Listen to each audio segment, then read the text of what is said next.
Happy 2023, y'all. Welcome to Outside the Clutch. This is going to be episode 42. It's a new year. We're going to be doing things a little bit different this year. We're going to get an overview of another great person in the industry, someone I really have been watching from afar, but I've always liked what he does. So I'm really excited for tonight. I want to thank everyone that supported last year. Last year, we freaking finally got monetized on YouTube. We were able to kind of capture what we saw as kind of what we wanted to do within this industry here on Outside the Clutch. Well, me and my wife, lots of talking back and forth. And then this year, we're getting to continue it. Super excited for this. I'm excited for where this is going. We're already booked up for the first quarter of the year, which is out freaking standing. Like it's the first episode and we're already booked a quarter of the year in. So that's pretty huge for us. Instead of trying to bring you some stuff last minute, we ain't doing that this year. We're being organized. That's one of my new goals this year. So I hope if you guys made goals this year, you're sticking to your guns and you're actually going to do it. I posted mine on IG. If you don't follow me on IG, hey, follow me on IG. And you'll get to see whether I complete them or not. I'm going to be completely transparent as I am every year, but it's going to be a fun process. I have had so much freaking support from our sponsors and just what they're willing to kind of put up with me, the way I feel. I'm very opinionated sometimes. Sometimes people don't like that. I know I don't like myself sometimes because of that. So I think we all have that point. But I couldn't do what I do on this show without our sponsors. So let's jump into it. Husbandry is super important. Maybe it's important. I don't know. Can't speak tonight. It's been a crazy day. And Jeremy's like laughing really hard in the background right now. I love it. Husbandry is super important. We can't do what we do with our animals without proper husbandry, without proper care, without the knowledge of such. And VivTech has made it super easy to do that. So without further ado, get on the top game for your husbandry. Here at Outside the Clutch, we're honored to be sponsored by VivTech. Are you ready for innovation? Tired of the same boring product that's been used for 30 years? Ready to give your reptiles and amphibians the UV they really deserve? Then look no farther than VivTech. Their 3-watt LED bulbs provide the UV rays your animals have been missing. With 3 bulbs to fit your pet's climate needs, plus a dimmable feature, it's the only bulbs we use for UV. And it's the only bulb with a 2-year warranty in the industry. Plus now you can monitor all your pet's husbandry from your phone 24/7 with their sensors and even ship your customers' animals in their custom bags. So what are you waiting for? Go to VivTechProducts.com today, use code FCLUTCH0322 for 15% off, and provide your animals the best care they've ever had. And everyone has their favorite type of chip, but you know my favorite type of chip? It's ReptiChip. Are you ready for the best coconut substrate in the game? Then you gotta get ReptiChip. First off, it's America's chip because it's veteran owned. Secondly, why wouldn't you want the best cocoa chip for your animals? Go to ReptiChip.com, use code FEELYCHIPPIN for 10% off up to 3 breeder blocks, or your entire order of Easy Hatch trays or any Redline Science equipment on the site. Limit 1 coupon per customer. Or reach out to me as a representative in the El Paso area, and don't forget to join the Reptilution, where all profits go to helping those in need within the reptile community. And finally, we have Mickey from the Show Me Snakes show. I freaking love Mickey. We're excited to have a lot more shows here in West Texas. It's going to be a great time. Make sure you make it out to a Show Me Snake show. They are so many all across the country. You got to check it out. So I really need to make a commercial for that. One of these days I will. I'm going to make a commercial for Mickey. It'll be up next week. If it's not up next week, I will donate money to USARK for being a lazy sack of shit. All right. So we're gonna jump to this. Super professional, I know. Great job tonight. We're gonna jump to this. I'm super excited to have Jeremy on, man. I had Rob on last year and we talked a lot of different species. We got to talk Time at Nerd. We got to talk about him and how the moves affected him and things like that. So if you haven't seen that part of the Reptile Talk podcast, hey, check that out. But stay tuned for tonight and all the great info. And really, watching me get to know Jeremy, because this is the first opportunity we have talked face to face or computer to computer, however you want to say it. Super weird moment. Okay, it is what it is. We're gonna get over it. We're gonna bring him in. Hey, give a nice welcome to Mr. Jeremy from Brassman Reptiles. Hey, oh, come on with the applause. I'm here for that. The freaking Roadcaster Sound Pro. Hey. What's up, How's man? it going, bro?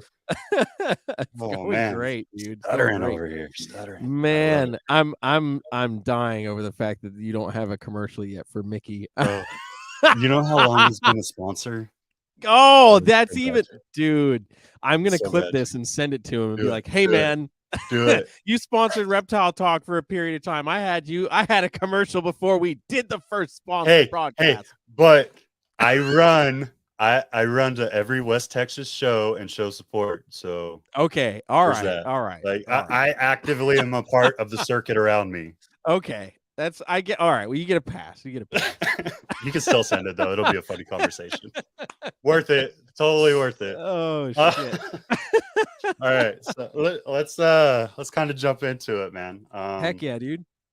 I have no idea where you're from, what kind of made you. So for those that really don't know you and haven't known you, because I know Limey hit me up right before this and he was like, I have to watch this. I've known him since he was like 9 years old and in diapers and all this other crazy stuff. So we're gonna get to know you. I think it's important to know the breeder behind the brand. So yeah, man, absolutely. What brought you up? Where'd you come up, and like what kind of made you before Reptiles? Man. So I was born and raised in a city called Springfield, Massachusetts. Born and raised there. I lived there for most of my life.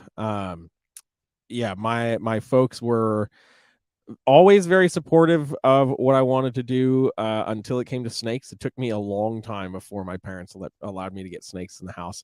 And then when I finally got the okay, they both realized that they were going to regret that because I kind of went balls to the wall. But yeah, so I lived in Massachusetts basically my entire life. I only moved when I took over at Nerd, and then now I'm in North Carolina. But yeah, I was Springfield was also like 2 hours away from Nerd, which is how I got so tight with Kevin before I took the job there. I was bugging him while I was still a teenager. So but yeah, I consider myself pretty lucky because the Western Mass region didn't have a whole lot of reptile keepers. Right. But the few that did exist were really dedicated, hardcore reptile guys. Thinking about guys like Shaquem Scott and Peter Babineau, who just recently decided to get out of keeping reptiles. He's recently retired and everything, and he's like, man, I just want to go explore and live life with my wife and whatever. And he's like, I love the animals, but I want to not be tied down to anything and just be able to go. And I'm like, you know what, dude? Props. I respect that. But guys like that, they were like invested, is like, whether it was a hobby or something that they were really into, they were 100% invested. And that passion was very easy to see. So it just kind of drove me. I was already geeked, but to be around people that, when you started talking about reptiles with, they were really into it. Right. It just helps solidify that. I was the impressionable child, and I'm like, snakes are cool. And they're like, yeah, snakes are cool. And I'm like, okay. So, but yeah, man, I started keeping when I was about 5 years old. I got a fire-belly toad at the local mom and pop pet shop because I threw a temper tantrum because I wanted it. And my mom... parents, I could say this as a parent. Sometimes it works. It does work. Sometimes we concede. It's true. I hate it. I hate it. It's the worst thing in the world because like you have to look at them. Like I guarantee you probably don't realize this, but at 5 years old, you were in the back holding your little toad, and you're like, oh, yeah. And your parents were like, this son of a I gotta buy food for this thing now. Yep. I have to figure out a tank. I gotta figure out how to take care of it because he's not gonna do it. Oh man, no, I was Oh, infatuated with that thing, man. Like we got the tank all set up and everything, and I was just locked into that thing. It was the coolest freaking animal ever in my eyes. You know, like I wanted everything that was in the reptile section, but that toad, there was something about that toad that I was like, this is amazing. And yeah, so that kind of started off. Then I got green anoles after that, and green anoles were also the first species of reptile I ever bred, totally accidental, because I didn't know that you could sex them, because I was like 6 years old, so I didn't even know what sex was, or any of that. But I just remember, like, there was an egg in the enclosure, and I was like, what's that weird white poop? And then however long later it hatched, and I was like, oh baby. Yeah, then I moved into leopard geckos and bearded dragons and bred those, and started selling them to the local mom and pop pet shop, and some friends and whatever. And then I was finally able to convince my folks. It took me like 6 or 7 years.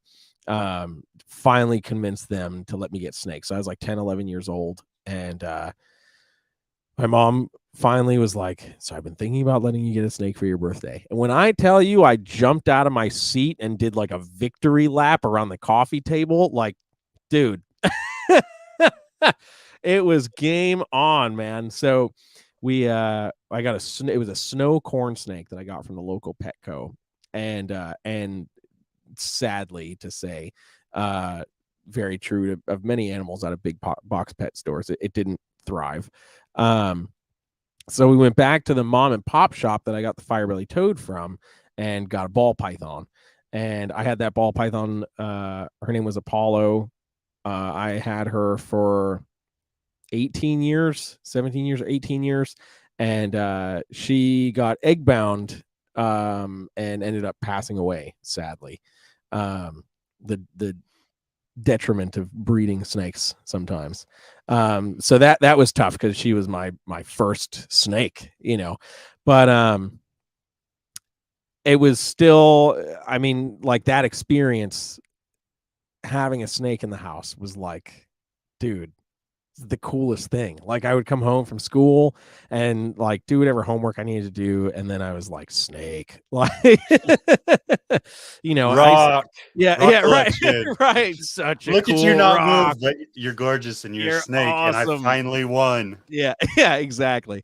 So fast forward through all of that, since I was kind of selling the lizards, I was like, I wonder if I can do this with snakes. And inevitably ended up doing so. And I started my first business selling snakes when I was a freshman in high school. It was called J&D Reptiles. And I ran that all the way through high school, through my first semester of college. And the person that I put in charge of stuff, who had been working with me for a few years, ended up sabotaging my collection. Inadvertently, I will say. They got a snake from some random person on the West Coast, and it came in and it was sick, and it like blasted through my entire collection. And knowing what we know now, because this was 10 years ago, so knowing what we know now, it was probably a nidovirus. Because it only affected my ball pythons. It was the respiratory infection that doesn't go away, kind of thing. But we'd never tested anything, because there was no test. We didn't even know what the hell it was. So, it was just like, oh, it's a respiratory infection, and Baytril's not working. This is not working, whatever. So that forced me to downsize a lot. And I kind of went under the radar for a while. And then 2016 or 2017, I think it was 2016, at a Tinley show, I was there bidding on something at one of the USARK auctions, and the animal that I won, Phil, he says sold, blah blah blah, and he said, thank you, Brass Man.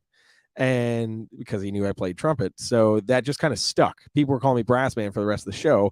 And I think 6 or 8 months later, I was like, I'd had a teaching gig, so I was like starting to buy snakes again. I had some money coming in, and I was like, Brass Man still has a ring to it, so let's get Brass Man Reptiles. Sure as shit. There we go. Let's make it happen. But yeah, so that's kind of the overall arc of my my career, and how things kind of got going and stuff.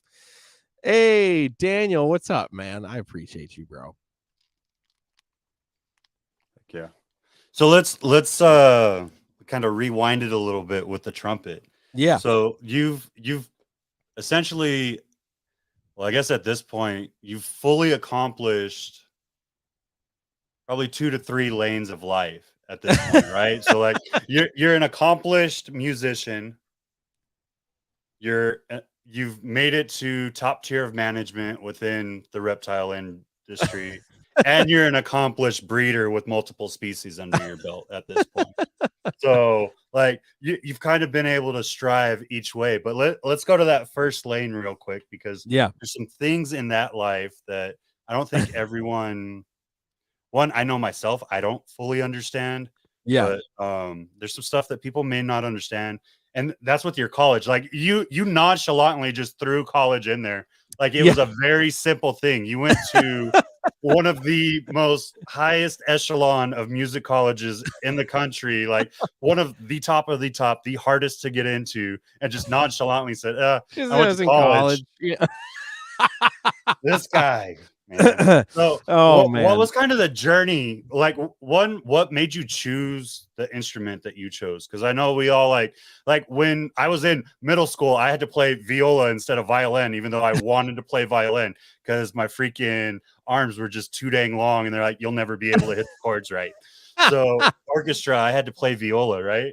And Mm-hmm. then when I wanted to do other stuff, and I thought, okay, I'm gonna be a percussionist now, and this is gonna be great. And I don't have any rhythm. I'm white. Let's be honest. Oh But gosh. things like that, you know what I mean? And it's fine. But what made you choose trumpet, dude? Because that's a journey all itself, and then to take it into Berkeley, that's pure dedication. Like that's hours upon hours upon. That's a lifetime of training just to audition.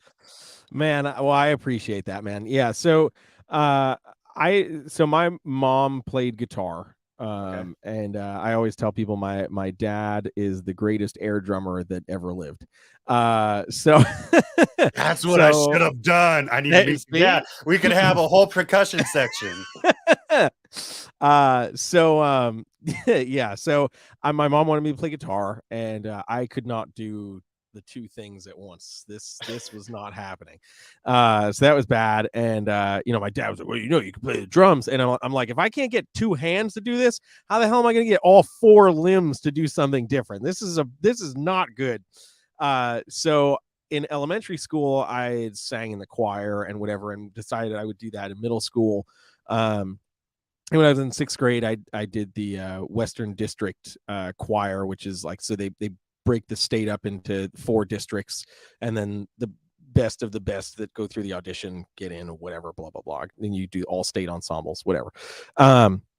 So my sixth grade year, that was when I had the first opportunity to do anything with band. So I was like, oh, if I can do both, I'd love to do both, sing and play an instrument. And they're like, yep, you can totally do both. The band's not a class, it's an extracurricular thing. So there's a rehearsal before the school day starts. You show up like 40 minutes early for the day, and once a week they had an after school rehearsal. And I was like, cool, yeah, let's do that, man. I'm here for it. So I signed up, and then the band director, shout out to her, Lori Simpson Plouffe, because I wouldn't be doing any of this if it wasn't for her. Sat a whole bunch of us down, a whole bunch of us sixth graders down in the band room, and she was like, what do you want to play? And she had a whole bunch of instruments lined up and everything, and I'm like, I don't know. Like, I know I'm not playing drums, so just knock that one off the list. So when she got to me, I was like, I genuinely don't know. Like, I've never experienced a wind instrument or anything like that. So I asked her, I said, what do you need? Like, what's missing? And she's like, well, most of my trumpet players are 8th graders, so next year I won't have a big trumpet section, so I need trumpet players. And I was like, cool, trumpet it is. Let's go. It's got 3 buttons. I like that. That's easy.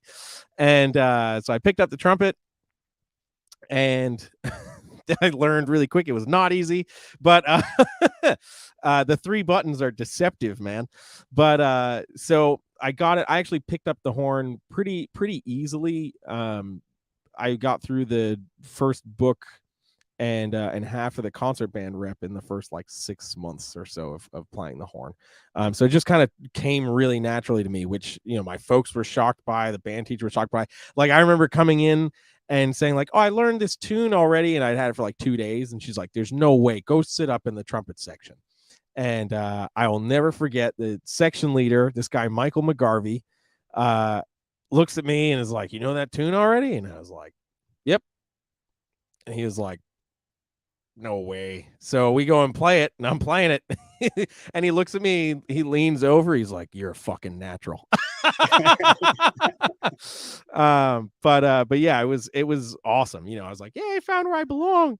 So did that. Then at the time, there were only 2 high schools with a band program in the city. One at Central High School and one at the High School of Science and Technology. And I was keeping reptiles, and science was something really epic to me. So I went to Sci-Tech and pursued trumpet all through there. Now, I'll also say, like, during that time, I did not take lessons. My family couldn't afford lessons or anything like that. When I was in high school, I got the opportunity to audition for there was a private music school in downtown. I auditioned for the jazz ensemble there, and I got in, and simultaneously I also had to take lessons. So we worked that out, but I couldn't take them forever. The expense was too great. So, but that was with this guy, Pat Lennon, phenomenal trumpet player. Amazing, phenomenal trumpet player. I learned a lot from him.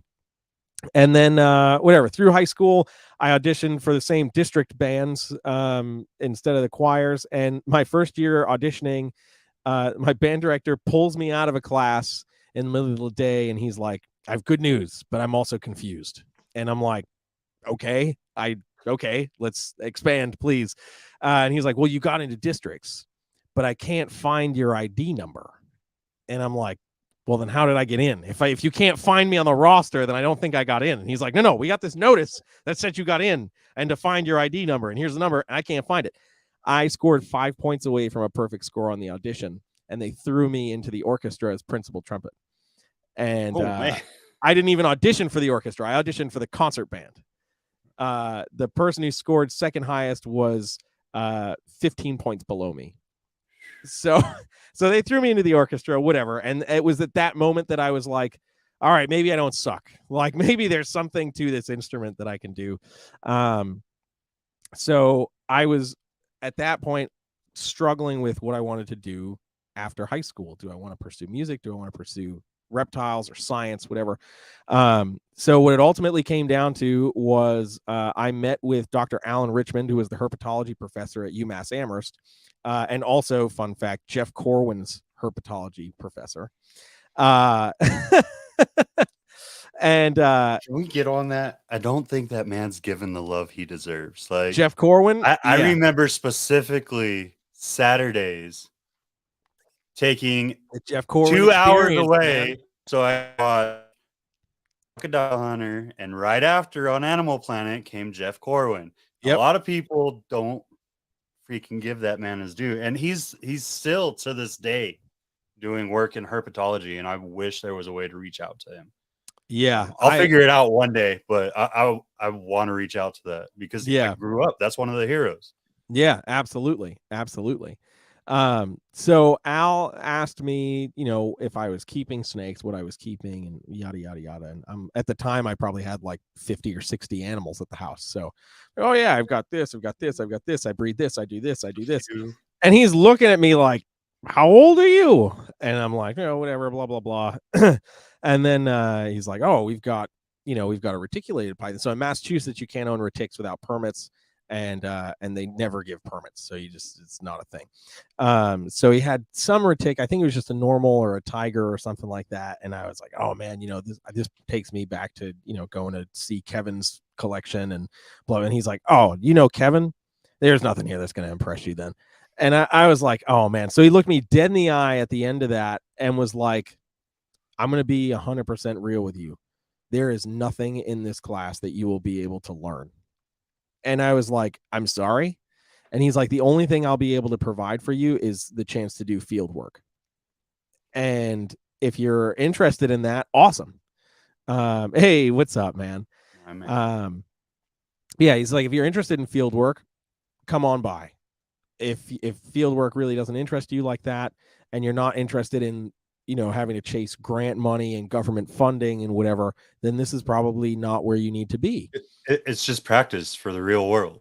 Yeah, Oh, exactly. And I was like, at the time, I'm like, that doesn't sound interesting at all. Simultaneously, not thinking in the back of my mind, I'll be fighting for less money as a musician. But I was like, well, fuck it. I guess the decision is made. Music school, here I come. So I had a conversation with my band director in high school, Gary Bernice. Shout out to Gary. I was just out seeing him.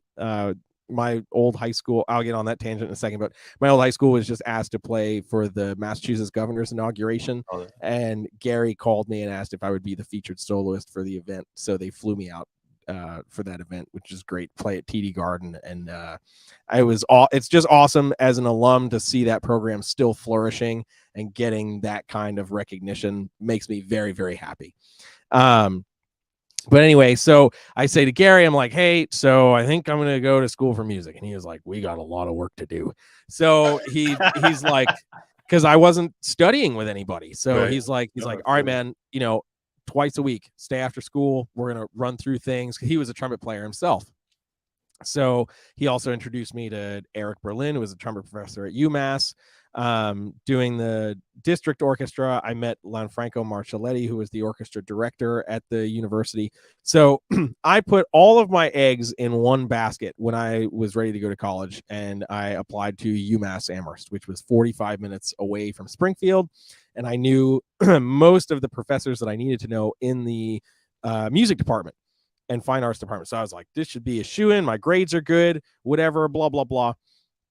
I got into the music department. I got denied from the university. So I was heartbroken. And I remember like holding my rejection letter, and I drove to my band director's house, like sobbing, because I'm like, well, life is horrible and I'm a failure. Like, I don't know what the hell is going on. So we got the appeal information, everything. And I pulled out all the stops. I got a letter from the mayor. I got a letter from a congressman. I got a letter from like multiple people. Like, these are all like political figures that I had played at their inaugurations for, and like all this stuff. Still got denied. So I was like, all right, well, whatever. It was preparing you for life as a musician. Yeah, exactly. It's and the as constant a rejection. reptile breeder, because it's full of heartache. It's so true. It's so true, man. So I took that year off. I got plugged in with a GB band, or a general business band, playing weddings, playing casino circuits and stuff like that. And I did that for a year. And then my buddy Dave Jocelyn reached out to me and was like, he was at Berkeley, and he was like, hey man, you should, are you thinking of going to college? And I was like, yeah, I haven't put a whole lot of thought into that yet. I don't know what I'm doing. He's like, just come audition to Berkeley. And I'm like, fucking yeah, right, dude. Okay. All right. What are you smoking, guy? Huh? So he's like, dude, just finally, I was gonna say, you're from Massachusetts, and I ain't heard a hard R. Yeah. Like, it takes me a minute to get to phone call. My dad's from Peabody. Okay. Like, born and raised Peabody. Like, you can't say a sentence without a hard ah in it. But like, I was waiting. I was like, Jeremy's gonna let one slip eventually. I'm gonna wait for the moment. It's gonna happen. So yeah, so I was like, all right, man, you know, what the hell? What, you know, the worst they're gonna say is no. Yeah. So fine. So I got the money together. I went and auditioned. I brought a couple guys with me for the audition, and I was nervous as hell, of course. And more nervous because I'm sitting there for my audition, and there were two professors that were giving me the audition. One was Charlie Lewis, who was the founder of the Empire Brass Quintet back in the day, and then Tiger Okashi, who is, God, amazing, just phenomenal jazz trumpet player. And Tiger was running late. So Charlie was like, hey man, just sit outside. We're just waiting for Tiger to come back. He'll be back in a couple minutes. No problem. So he comes in, and he looks at me. He's like, just one second, whatever. So then he goes in, and all of a sudden I just hear trumpet like blasting out of that room, and it sounds amazing. And I'm like, as if I wasn't shitting my pants already. You know, so I'm like, holy crap. So I go in, do the thing, go do the rest of the audition, and thing was like 6. I was teaching a intro to reptile disease course at a local community college. And yeah. And I got the email that I had been accepted, and I lost my, like, I literally Did you stop mid class? No, I was on my way out. Oh. Out from teaching for the day, and I had no signal in the building. So as I was walking to my car, I got signal back, so all the messages. So I got the email, and I'm like, oh my God, what? You know, like losing my mind. And you know, so I'm freaking out. I'm calling family, everybody, like losing it, man. And yeah, that freaking January, I started at Berkeley, and I was there for three semesters. And then, man, it's an expensive school. And you know, the thing that I didn't think about when applying is technically Berkeley is a private school. So I had scholarships to any state school, not thinking those were not going to carry over. So I was financially not prepared to be able to do a whole degree. So I left after 3 semesters. And I'll tell you, the last semester when I knew I wasn't going to come back, I skipped all of my classes and went to every ensemble, every jam session, every gig that I possibly could. Because at Berkeley, you know, music education is fundamentally the same regardless of where you go, right? You're learning the same things, but the networking capabilities, Berkeley is unmatched, you know, unless you're going to another music specific school like the Manhattan School of Music or something like that. Like, it's unmatched, you know. Like, I'm walking down the street to Starbucks and I run into Victor Wooten. Like, it's not getting any more ridiculous than that, you know. So yeah, so I moved back home. After that was 2014. Put a band together and started playing. Luckily, being in my hometown, people already knew me as the trumpet guy, so it was pretty easy to start getting our first couple gigs. Just like, hey, put a band together, whatever. So yeah, I put that band together. 2015, we dropped our first project, and yeah, since then it's been 7 years since I put out my initial recording as a band leader, and since then I've been on a little over 30 albums in the last 7 years. Was that the quartet? There was the quartet, yeah. Yeah. Yep. New Journey is the name of that record. Yeah, and then I've done in 2017, I dropped my second album as a quintet, called What Matters Most. And last year or the year before, I can't even focus on time. I don't even know what time is anymore. Released my single for my next project called Just Feels Right. And am working simultaneously on albums 3 and 4 now. But yeah, it's been nuts. And for anybody that follows my Instagram, my music Instagram, although I shared it on Brass Band too. It's right here. Oh, perfect. Look at that. I got you. Look at that. So if you follow my IG, then you saw on my story, I just mentioned that the biggest thing that happened in 2022 that I couldn't talk about for the longest time, I was now able to just drop a little hint. Tyrese, multi-Grammy nominated artist, movie star, Fast and Furious, Transformers, all that stuff. He's releasing a new album, and I did all of the brass work on that album. So if you hear a trumpet, a flugelhorn, a French horn, a trombone, anything, you're listening to me. That's freaking outstanding. How's that feel, dude? Like, to know you've accomplished that in your music career when UMass said, hey, you ain't good enough for us. How's it feel? Man, it's surreal, man. It's surreal. I mean, like, I got to hang out with Tyrese while I was working on his album. You know, it's, dude, it's freaking nuts. Like, I don't even really know how to actually describe it. It's really surreal. And there's more in tandem with that, but I cannot discuss that with another high profile artist that came simultaneously. Yeah. Understand. but yeah, it came simultaneously. But I mean, man, that got me access to be in the room with, people who are working with P. Diddy and artists like Kim Burrell, if anybody follows like the gospel scene or anything. Like, I mean, not like nonsense to me, like thinking about my entire career. I mean, like I spent 10 years in the gospel circuit. So I've been to various churches. I've been to like Donnie McClurkin's church and like all this other crazy stuff, and worked with these crazy musicians. It's magic, right? It's absolutely magical to see it all kind of culminate after all these years. I mean, dude, I've been playing trumpet for 20 years.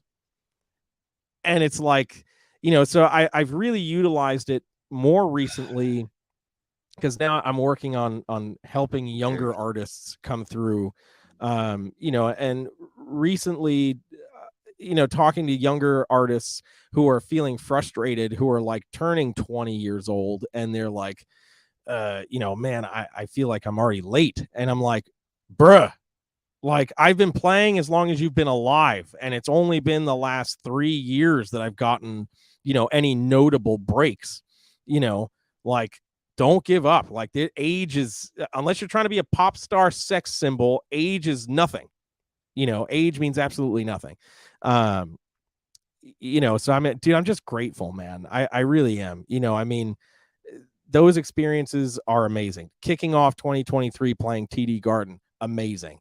I mean, I've got, I'm working on 2 albums simultaneously, trying to produce another artist's album on top of it. Like it doesn't make any sense. Like it just doesn't make any freaking sense, man.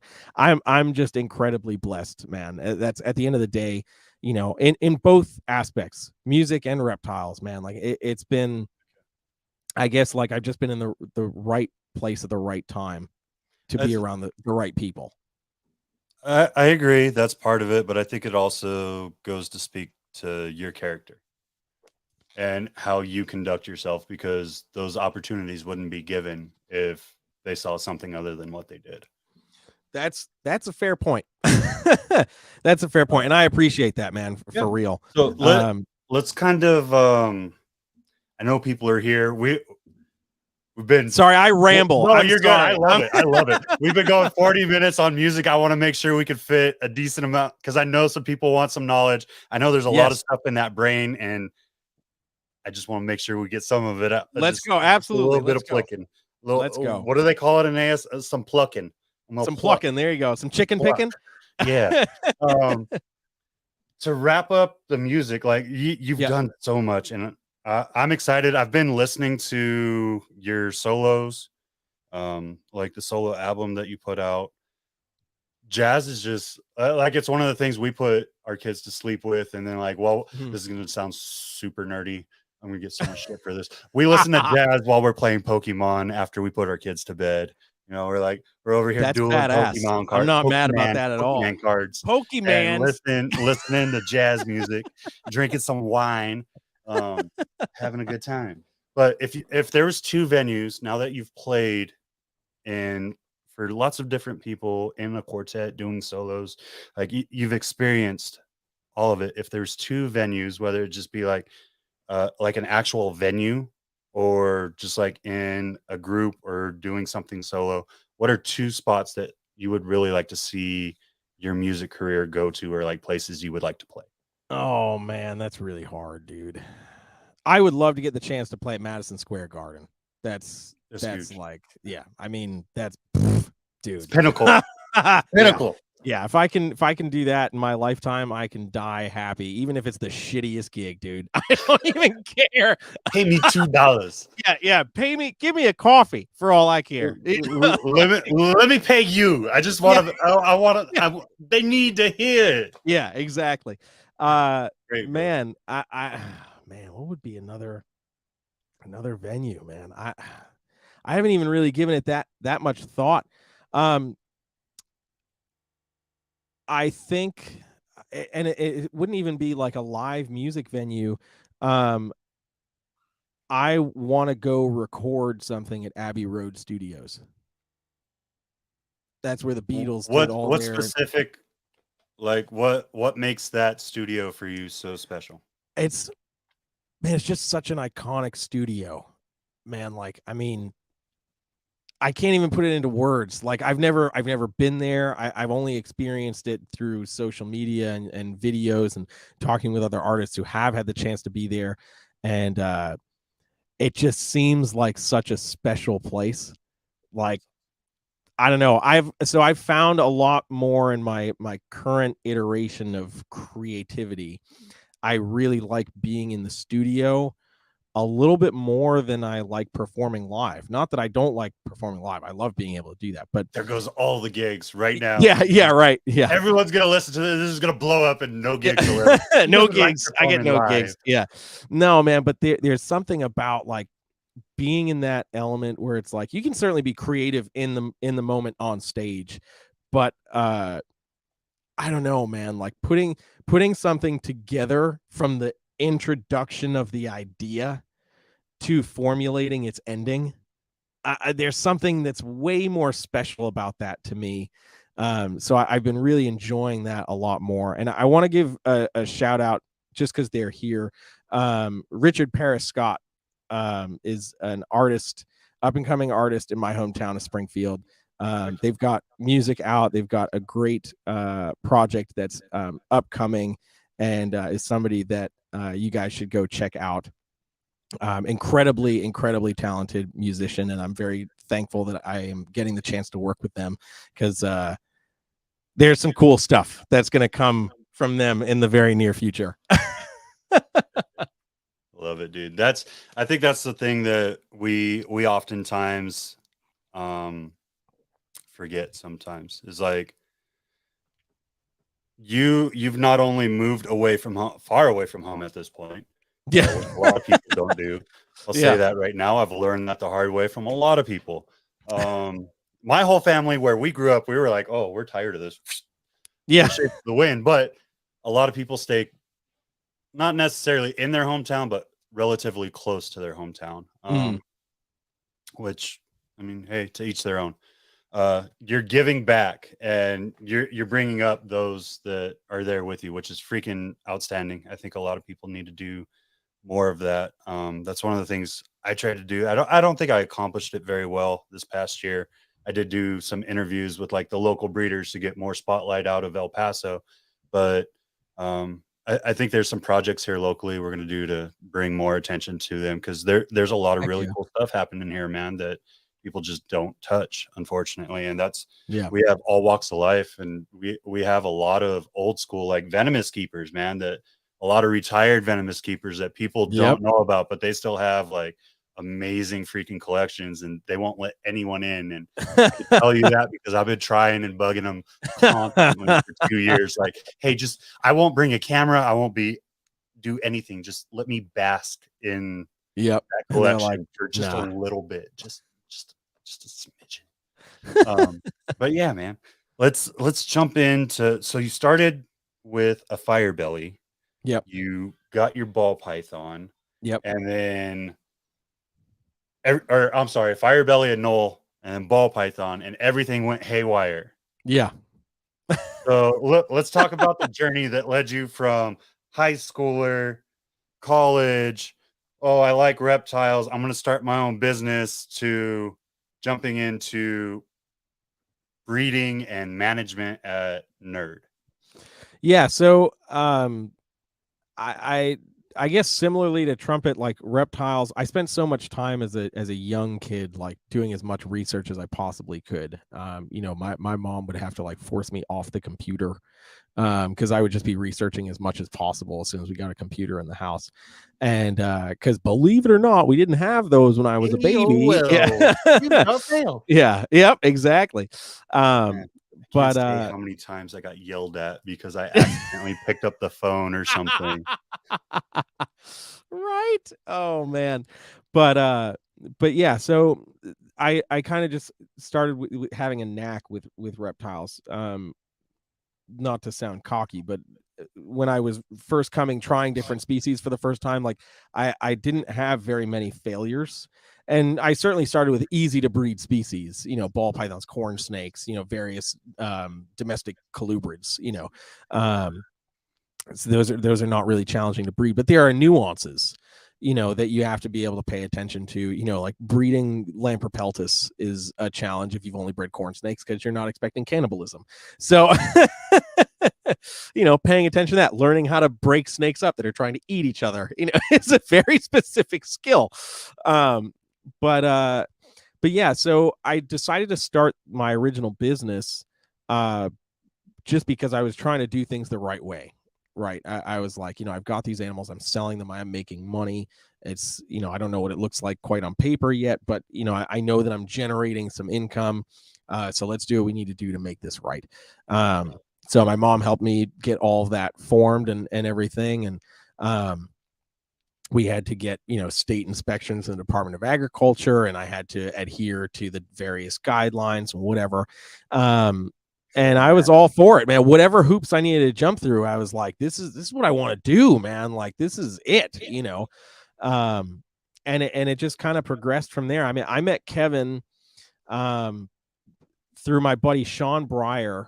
I was in my early teens, and we had a herp organization, Western Mass Herpetological Society, and Sean lived on close to the eastern side of the state, but he would drive out, and he was good buddies with Kevin. So he was like, oh, you like ball pythons, you got to go meet Kevin McCurley. And I'm like, I don't know who that is, but sure.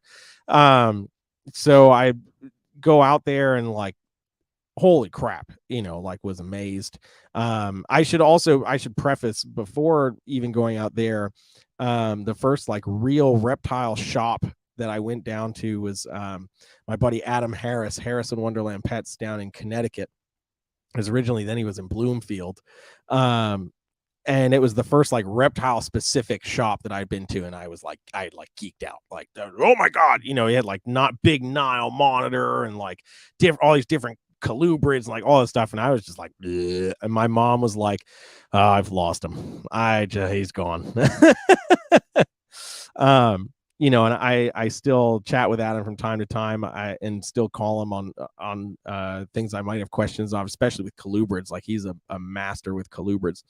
So anyway, so going to meet Kevin, going up to Nerd, I met him for all of 5 seconds because there was another staff member that was giving me that tour.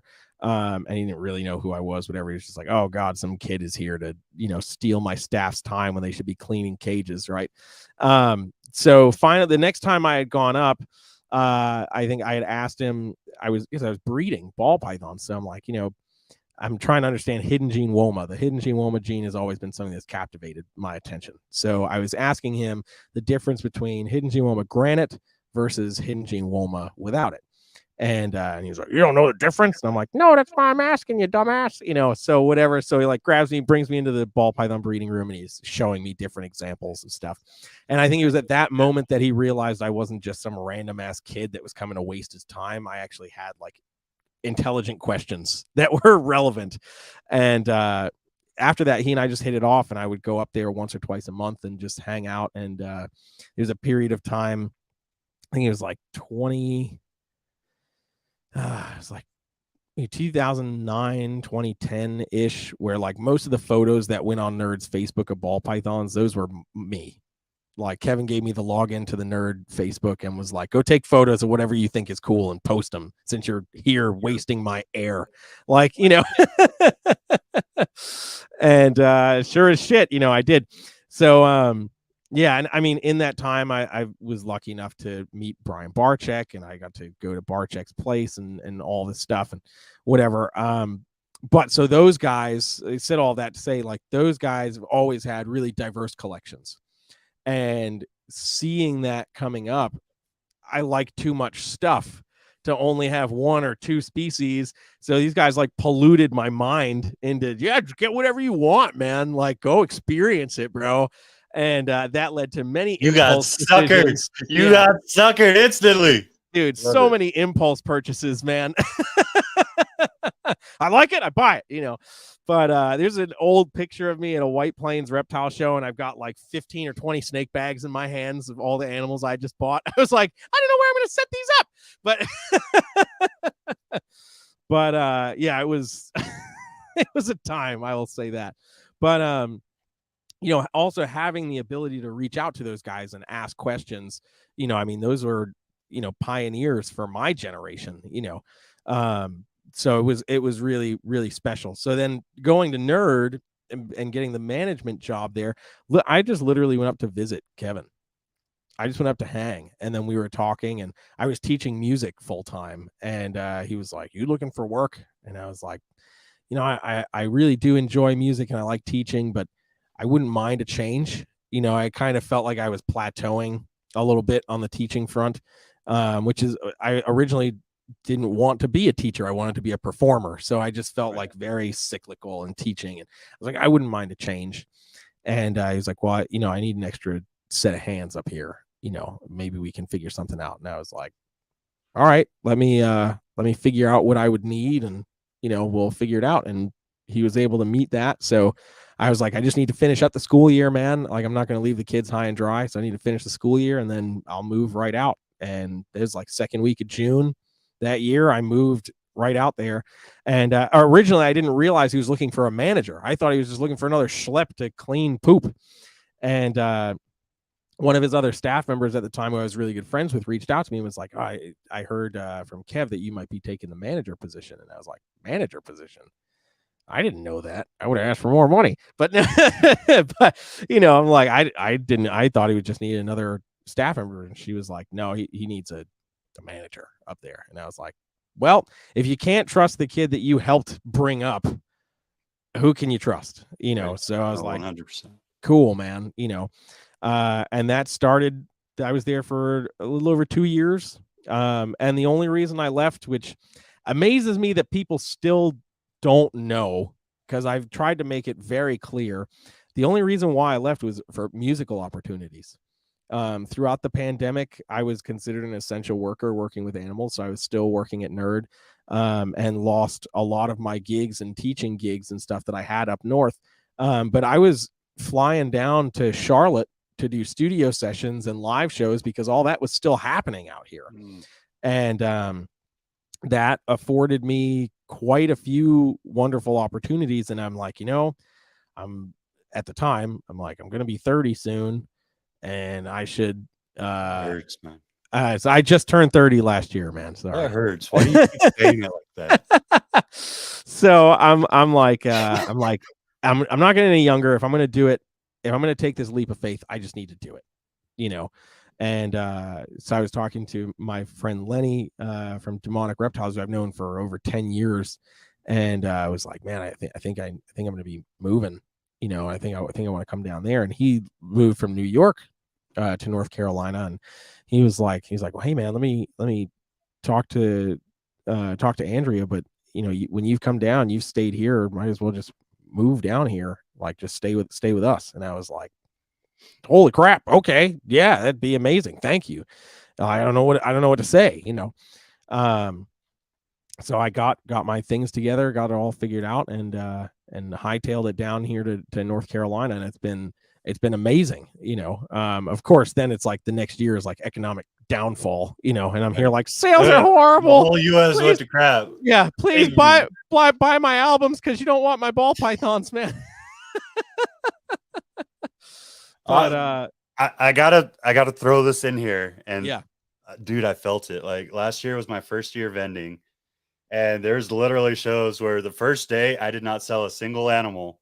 Mm-hmm. And I was like, oh God, I'm so screwed. And my wife loves to craft and like make little trinkets and stuff, right? And I don't know. So she calls them boondoggles, those little plastic string keychains. Oh yeah. Okay. And she made various sizes, various designs, all various colors, obviously, whole freaking rack display of them. And there was this one show where I was like, I'm not even going to cover my table. Like, by the end of the first day, I was like, I'm not going to cover my table. This entire thing is going to be a whole waste of time. I kid you not, the next 2 hours, that entire rack disappeared. Oh man, freaking keychains. I was like, I just covered my table in keychains. Okay, we might be able to salvage this. Yeah, we're gonna be okay. I went in with so much freaking confidence that I sold like 12 freaking ball pythons. Hell yeah, man, that's awesome. That is freaking awesome. Yeah, shout out to Scout. That's my baby. Hey, she takes care of me. Yeah, man, the reptile show scene is a challenge, man. It's a challenge. It can be a challenge. Yeah, I'm really thankful. The shows, there's a lot of shows here in the Southeast, you know, which almost too many. No, fuck that. There's too many shows here in the Southeast. Way too many. Overpopulated. We can cut them in half and still be fine, guys. Like, hey, Repticon and everybody else, fucking slow down. It's not necessary, especially when there's 2 shows happening 2 miles from each other. Freaking nonsense, dude. Nobody's making money. 1 month after the next. Yeah, dude. There's not enough time for people to recoup money to then go actually spend money. So yeah, slow it down, please, for crying out loud. We're dying. Anyway, yeah, not to get all preachy, but holy Christ. Yeah, so I'm happy that there's more shows, because in the Northeast there weren't many shows at all. You know, and competition was really it's just White Sands up there, right? There's White Plains. White Plains, I'm sorry. White Plains and Long Island were the 2 New York shows. Then there was a small show in Mass and an all right show in New Hampshire. But I mean, it's so spread out, you know. So I mean, it's like all your New England guys are going to New Hampshire, you know, and you know, then everybody else is like, you Northeasterners. Yeah, it's so spread out. I had to drive 3 hours. Yeah. Oh, yeah. I'm learning that. I drive 10 hours to go to Arlington. Yeah. Oh, dude, I've done that. I love Texas, but I hate travel times, man. Man. Besides the show that Mickey brought directly to El Paso, which there was an Animal Con 10 years ago, and they did it for like 2 years, and then we're not doing this. Now we're fighting to keep Mickey here. Hopefully it grows. Good. You know, but the next probably really benefit from getting a commercial. Yeah. The minimum drive for any, like, if I go to Arizona, because they don't do shows in New Mexico. So I have to go all the way through New Mexico into Arizona. That's like a 5-hour trip. I got 4 hours to Odessa. That's the closest show. Man. Sheesh. Yeah, that's great. That's great. Sheesh. Yeah, that's a drive. Great drive. All right, yeah, you win. It's okay. It's okay. You're in North Carolina now. Once you bring, you know what? I'm gonna save that comment for later, because we're gonna bring that up. Okay. I forgot to mention that earlier. We're gonna bring something up. Oh boy. Okay. So the shows can be challenging. I definitely agree. Like I'm nowhere near gonna shit on any show, because I think they all do their own thing. They all have their place. But I think if you're trying to jump into a place where a show's been established for years upon years upon years, and you're going right down the street, and like they're in 1 month and you're going the very next month, you're diminishing that freaking area so freaking much fast. Like half the year you have a show there now, when it was only twice a year. You get people that were spending or like making $10,000, $15,000 now making a lot less, because I was at a show last month and it wasn't this one, so they got my money, which is fine. Like I wholeheartedly agree. A salesman should be a salesman, and you're supposed to present yourself. So if you can't present yourself to get their money, hey, I'm sorry, you didn't earn the money. The animals and you are a very big part of it. Yeah, no, I certainly agree with that. You know, people are buying it, people are investing in you, right? You know, so obviously, you know, and if we're talking about ball pythons, you know, there's so many people breeding ball pythons, you know, 50,000 available in the United States. Like, it is ridiculous. So here's one of the things on that, though, because it's one of the things I talked about with my partner, and you got to realize that some people do have partners. And I'm not saying that the numbers aren't crazy. I'm not saying they're like pumped up or anything. Yeah. But they are a little pumped up, because I know there's some people that work with partners, and each partner will set that. So now it's looked at as 2 different ads. And then once they hear from the other, hey, I sold the animal. So they'll both pull it. You know what I mean? Fair. So there are some doubles in there that should only count as a single. That's fair. Now, I can't say how much that is, but you know what I mean? Yeah. Yeah. I'll guesstimate maybe 10% of that. I'll say that, you know, they invest in me all the time, even you, but shut up, Limey. Jesus Christ.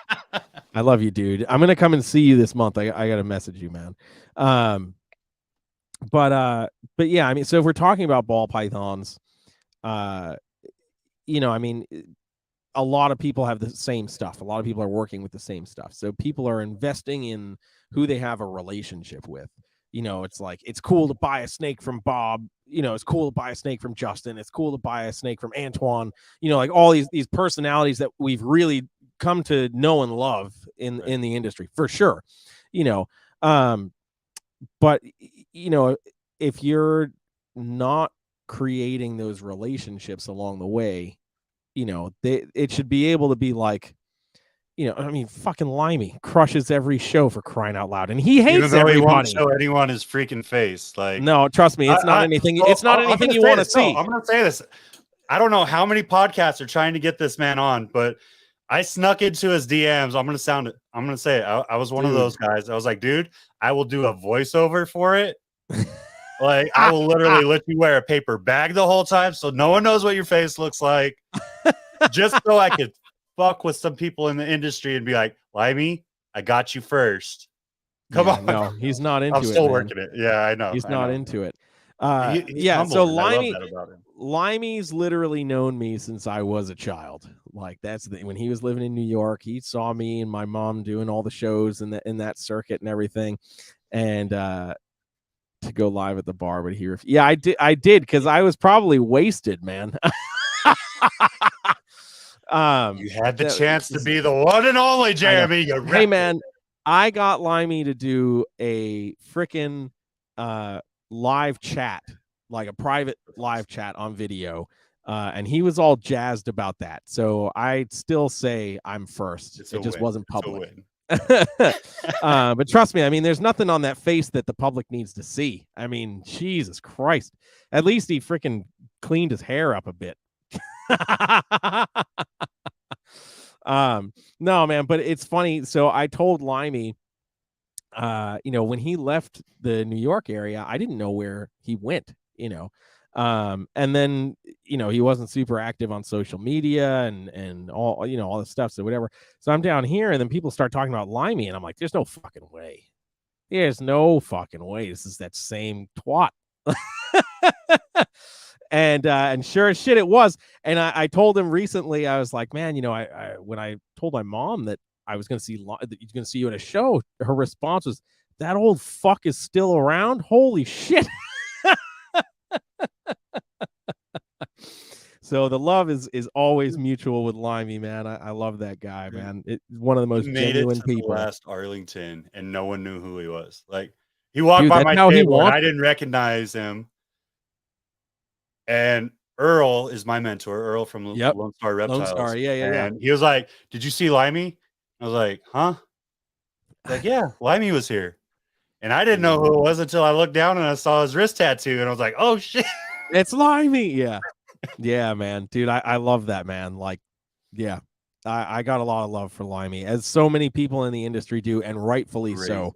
Rightfully freaking so. Dude produces some badass blackhead stuff. Like, yeah, he does. But yeah, so I mean, you know, like Limey is a great example of, you know, I mean, he doesn't even really do online sales. He does all of his sales at shows, and he's a great example of, you know, number one, you don't need social media, you don't need a morph market. What you need to do is build a relationship with your market, with your consumers, your customers. You know, so while this is all very true, you are what sets the animals apart. Right. If you know, of course, maybe somebody has a stellar example of a certain combo, for sure. You know, so we can certainly say that that's an aspect. But outside of that, you know, if I'm looking at a leopard clown, a leopard clown is a leopard clown is a leopard clown is a leopard clown. Of course, maybe there's some standout individuals, you know, that I would maybe go the extra mile to get. But, you know, what is going to set it apart is you. Not as the salesman per se, but as the person establishing the relationship with the customers. Are you willing to answer some extra questions? Are you willing to really communicate that with people? You know, and it goes a long way. And not to say that it's not frustrating either. I'm sure. I mean, the bald spot in the back of my head is certainly from pulling my hair out, dealing with customers over the last 20 years, but for crying out loud. But, you know, I mean, it's part of the game, right? You know, the challenging thing becomes, right, navigating that when, you know, the market the market is saturated. I won't say it's oversaturated, but it's saturated as hell, and you can see all the people who are chasing the Justins, the Aussies, the this person, the that person. And not that there's anything wrong with that whatsoever. But what a lot of people fail to realize, especially the newer people, the up and comers, is, some of these things that like Justin's producing, it's like a 1 in 200 plus shot to get it. You get 8 eggs, maybe 10 eggs out of a ball python or more if you're really lucky. That's your chances of producing the epitome animal are so thin. You have all this extra, for lack of better terms, byproduct, right? That is the same byproduct that everybody else that's chasing that same project is going to have. So, and most people they're chasing the snake that they saw in Justin's rack. They're not taking that project, investing a little bit more money in something better in that project to then plug it into something that they're working on that they really like, that would separate it and make that byproduct less lost in the ocean of ball pythons. So I think that's the frustrating element of it, is we're shooting ourselves in the foot because we're vying for the things that we see on social media. And, the one thing that I'll say is the Aussies, the Justins, the Limeys, that's exactly what Limey just said. Chasing your own goals. Invest in that project if you think it's a good project. And then look at all these guys. It's just like any aspect of business. If you're not taking the risk, you're not going to get anything. Dude, I produced Hidden Genwoma Enchi Black Pastel Clown this year, and it surpassed my expectations. And I wanted to produce it because I thought it would be cool, because I like the Hidden Genwoma clowns. I had an idea of what it was going to look like. That combo blew my goals out of the water. And I'm like, I never would have known if I didn't do it. I would have been happy regardless. But now that I've seen it, I'm like, oh shit, I'm really glad I did this. And now I can make more informed decisions thanks to seeing the stuff that like Justin's done, seeing some of those color palettes come out. So now I have some ideas of the direction to take it to. But I'm not interested in producing a Batman. I'm not interested in producing combos of Batmans. No, I'm not. Maybe the Hidden Genwoma version break for people though, man. Like it is, because that's all you see. Well, that's it's all not just that. Like you got to think, like, if we're honest here, how many people are really truly meant to be business owners, creators in any aspect? Like it is so much easier to follow what you've seen and chase money because know what's guaranteed versus falling on your face. But when you fall on your face a couple of times, you kind of learn a thing or two. Yeah, absolutely. And you grow, and it makes you succeed in the future. And like you said, the color palettes that you learn, I'm sure you learned so much about how to intertwine color palettes to do a certain thing, not only from Justin, but you guys had like how many freaking ball pythons in there at one point? You had like, dude, what was it, like 3 freaking rooms of ball pythons at one point? Yeah, it was a lot. It was a lot. I'm not going down there. Yeah, no, it was a lot, but yeah, I mean, and like that's one of those things, like, and this is something that like irritated me when I started seeing it pop up all the time, like, talking about people as like innovators of ball pythons and whatever. And I mean, 100%. I love Justin. I love everything that Justin's doing. I love Ozzy. Love everything that Ozzy is doing. And Ozzy also falls into this category too. But the foundation of this entire industry was built on single gene and then really simple double gene combos, and line breeding, right? Something that's now gone to the wayside in the ball python world. And my favorite story from about Kevin came from Pete Call, right? Hanging out with Pete Call and Kev, and Pete is talking about the Daytona show that then was in Orlando, and he's like, we're all the vendors are in the lobby of the Twin Towers Hotel, and Kevin shows up late, and he's got this big bin He comes in, drops in the middle of the floor, pops off the lid, and everybody looks in, and it's like the first bumblebee, the first killer bee, the first honeybee, the first humblebee, like all that stuff. Puts the lid back on it, doesn't say a word, and just walks away. And everyone's like, what the fuck? And then the next day, yeah, exactly, because the next day, all the vendors weren't at their tables. Where were they? At Kevin's booth, trying to figure out what the hell was going on. Because now they're all like, I think I like ball pythons, and this is bad. But the chances that had to be taken back then in order to produce what now we see as almost like a throwaway. I hate saying that term, but there's a lot of people that are just like, oh, it's a bumblebee, whatever, it's a spider, it's garbage. Like, no, it's still a living creature. But that was the foundation of everything, dude, of everything that we do. Before bumblebee, we didn't know that you could put two genes of ball pythons together and get anything cool. So now innovations are certainly coming, but it's based on the game of chance. Not that the first combos that were produced weren't, but a 1 in 4 is a much faster chance to see than a 1 in 200 something, whatever. So there's a lot more luck that goes into the production of ball python combos now than did 30 years ago. And in my brain, the gambles were a lot higher stakes. I mean, bar check, $75,000 on the first pinstripe, sight unseen. Trust me, you're gonna want this. Okay, throw in the box. That now, man. Like at the point that we're at now, like someone saying, "Hey, I have this." Like, well, those that have looked into the history know what the history is built off of. I'll just leave it at that. Mm-hmm. 2, like that's like opening your coat in the alleyway. Yeah. Hey, this is what I want. I'm not gonna let you see it. This is what I got. Do you want it or not? Money in hand. Let's go. Yep.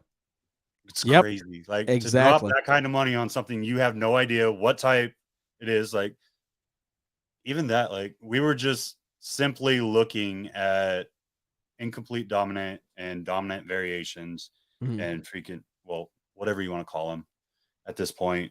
Everyone has a different term for it. Yeah. It's 1 and 2. Who cares? That's bad to say, but like to think, like people are literally staking their livelihood on something they have no idea if this was just a random paradoxing or anything like exactly. Yep. Yeah, man, it's mind-boggling. So so I, again, to say all that to say following your own path is incredibly important. So like Nerd, the current building that Nerd is right now happened because of the spider ball. It happened because of the bumblebee. And Kevin was always the guy that was like, yeah, I saw that snake, it's cool, but it's not what I want to do. I'm going to do what I want to do. And, I've always respected that about him, because even if something has fallen from grace in terms of popularity, he's still been like, nah, man, this is it. And, sometimes he and I would get into little spites or spats on that, because it's like, man, I get it. I get it. It's a cool snake, but we don't need more of them. They don't sell that well. Like, we got to change it up a little bit, and, for somebody like Kev, who's like, he's not paying attention to that because he's just doing what he wants to do, and then it became like, okay, well, in order to stay alive, right, you got to see at least what people are liking, right? So let's take a page from this book. We don't need the whole book. Let's just take a page from this and then plug it into the stuff that you've got that nobody else has, because they never went down that path. I mean, dude, I go through Nerd's ball python rooms and I'm pulling open drawers, and there's, a 13 plus gene female in there that's already 3,000 grams. Like, the snake is years old. And I'm looking at that and I'm like, man, all you need to do is throw a clown pied to that. And the amount of crazy double hets that you're going to get from that nobody's even seen before, I'm like, dude, come on, man. come on, what are we doing? You know, like everybody's, you know, on the DG clown parade and everything like that. It's like, I think it was like 20. Hey. No, Don't I like the shit on project. my don't you No, do it. I'll mute you I've right got them. now. I've got them breeding downstairs. I've got DG clown stuff happening downstairs right now. Okay. But Kev made those in like 2014, 2015. You know, and you know, not to say that what's happening now isn't great or whatever. But I'm just saying, like, that was something that he thought was going to be cool. He did it. It was great. You know, and then he was like, all right, next. You know, like, just like moved on. He's How infuriating is ADHD. that, dude? How infuriating is that? So infuriating, man. Like, the last time I was up there, one of the last times I was up there, I'm like, dude, you produced this, and this year. Don't fucking sell those. If I see those on the website, I'm gonna fly up here and I'm gonna cut your ponytail. Like, do not sell those. You need to raise those up.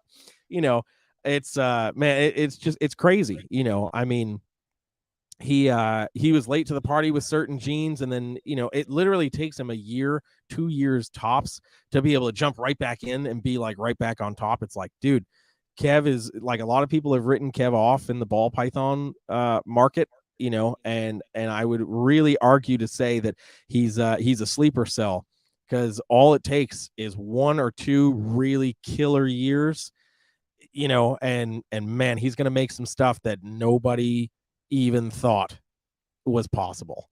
You know, so it's, dude, man, potential. That's the fun of it. Yeah, exactly.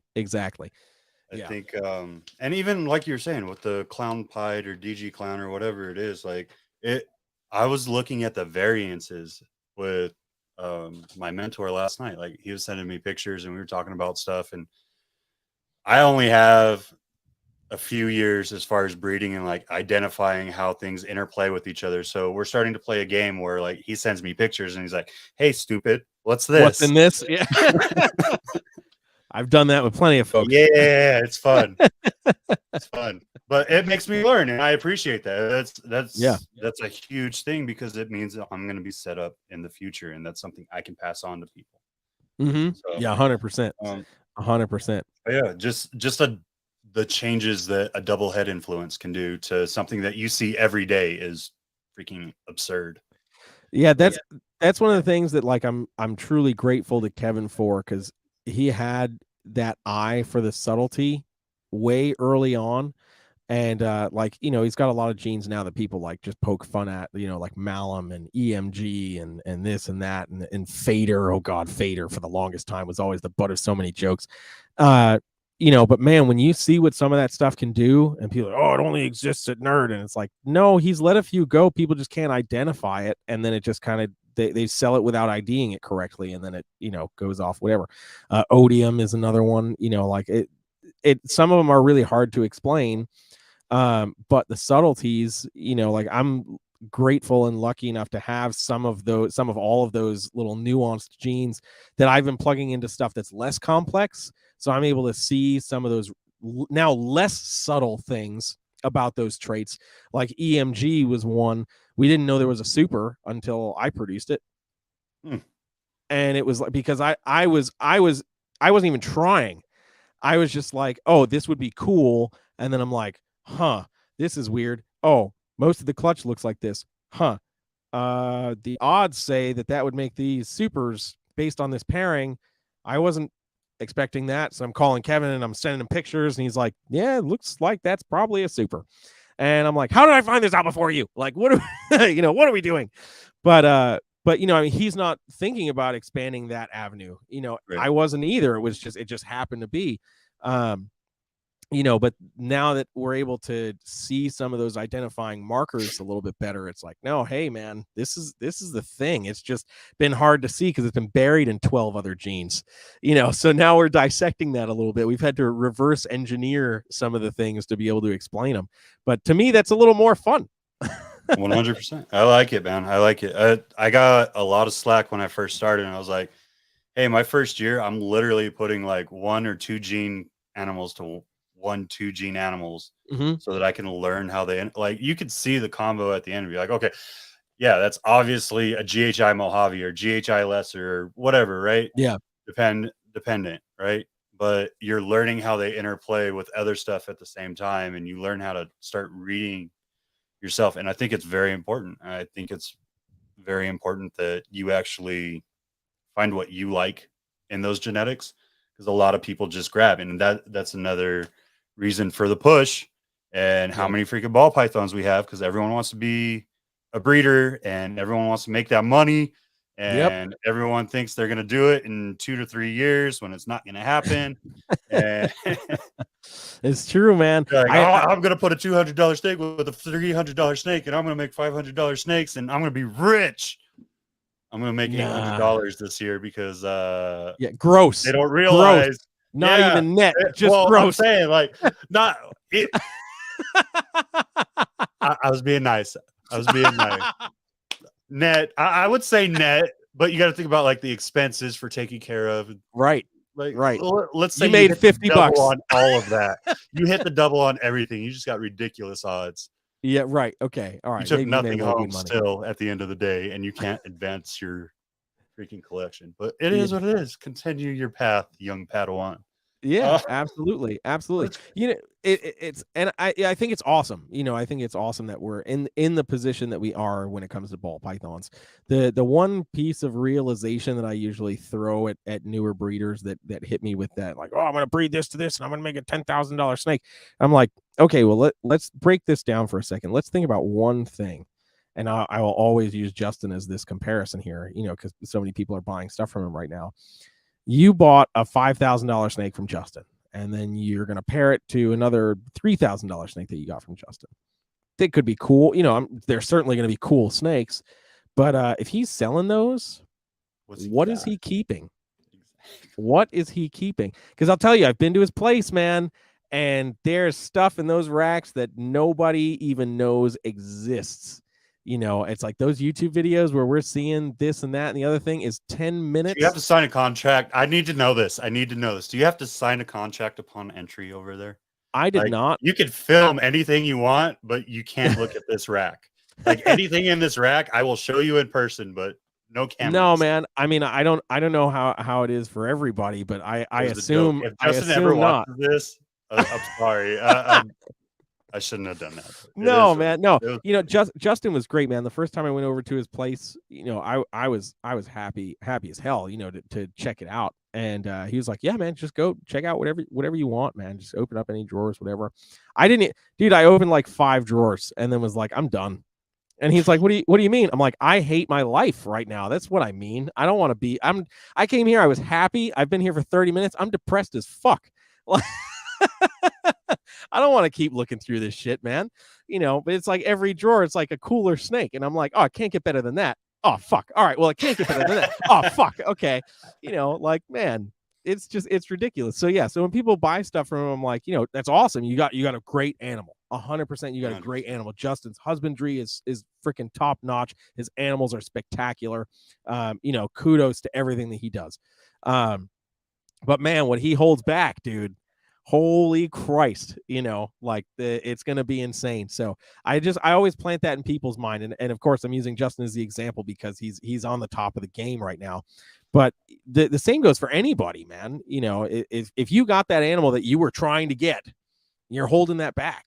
Everything else that you're selling because you don't need it. You don't need to hold it back for stock. 100%. So it's like, okay, yeah, please buy my animal. You know, but if you're buying with the intention of getting rich or making money, it's like you're forgetting the one biggest thing. And that is, we as the breeder, we are our own first customers. We're going to keep that most of the time. We're going to keep the best of the best animal. Well, on top of that, I think a lot of people, this is going to sound bad. Like a lot of people look for validation so quick that when they make a pinnacle animal for their project, right? Instead of sitting there and doing as Justin does, because he has the ability, he produces enough, he can put out all kinds of crazy stuff no matter what, right? But everyone's looking for that validation. So instead of working a project and having an assortment of things and showing how it interacts, they're like, I made this. Yeah. It's great. Yeah. And it's a holdback. And I don't have anything to offer you, but I made this. Yeah, I made it though. Yeah. Yeah, exactly. Sorry. Limey's got it right, man. Just make cool stickers and people will love you. Yeah. That's how this works. Paint jobs, man. So let's jump into your collection, man. I think we've talked about ball pythons, and obviously you work a good deal of ball pythons still. Mm-hmm. But I think it's very important to to talk about the non-ball pythons. Talk about all of it and how it's important to diversify your collection, because there's so much more in this world than just one species.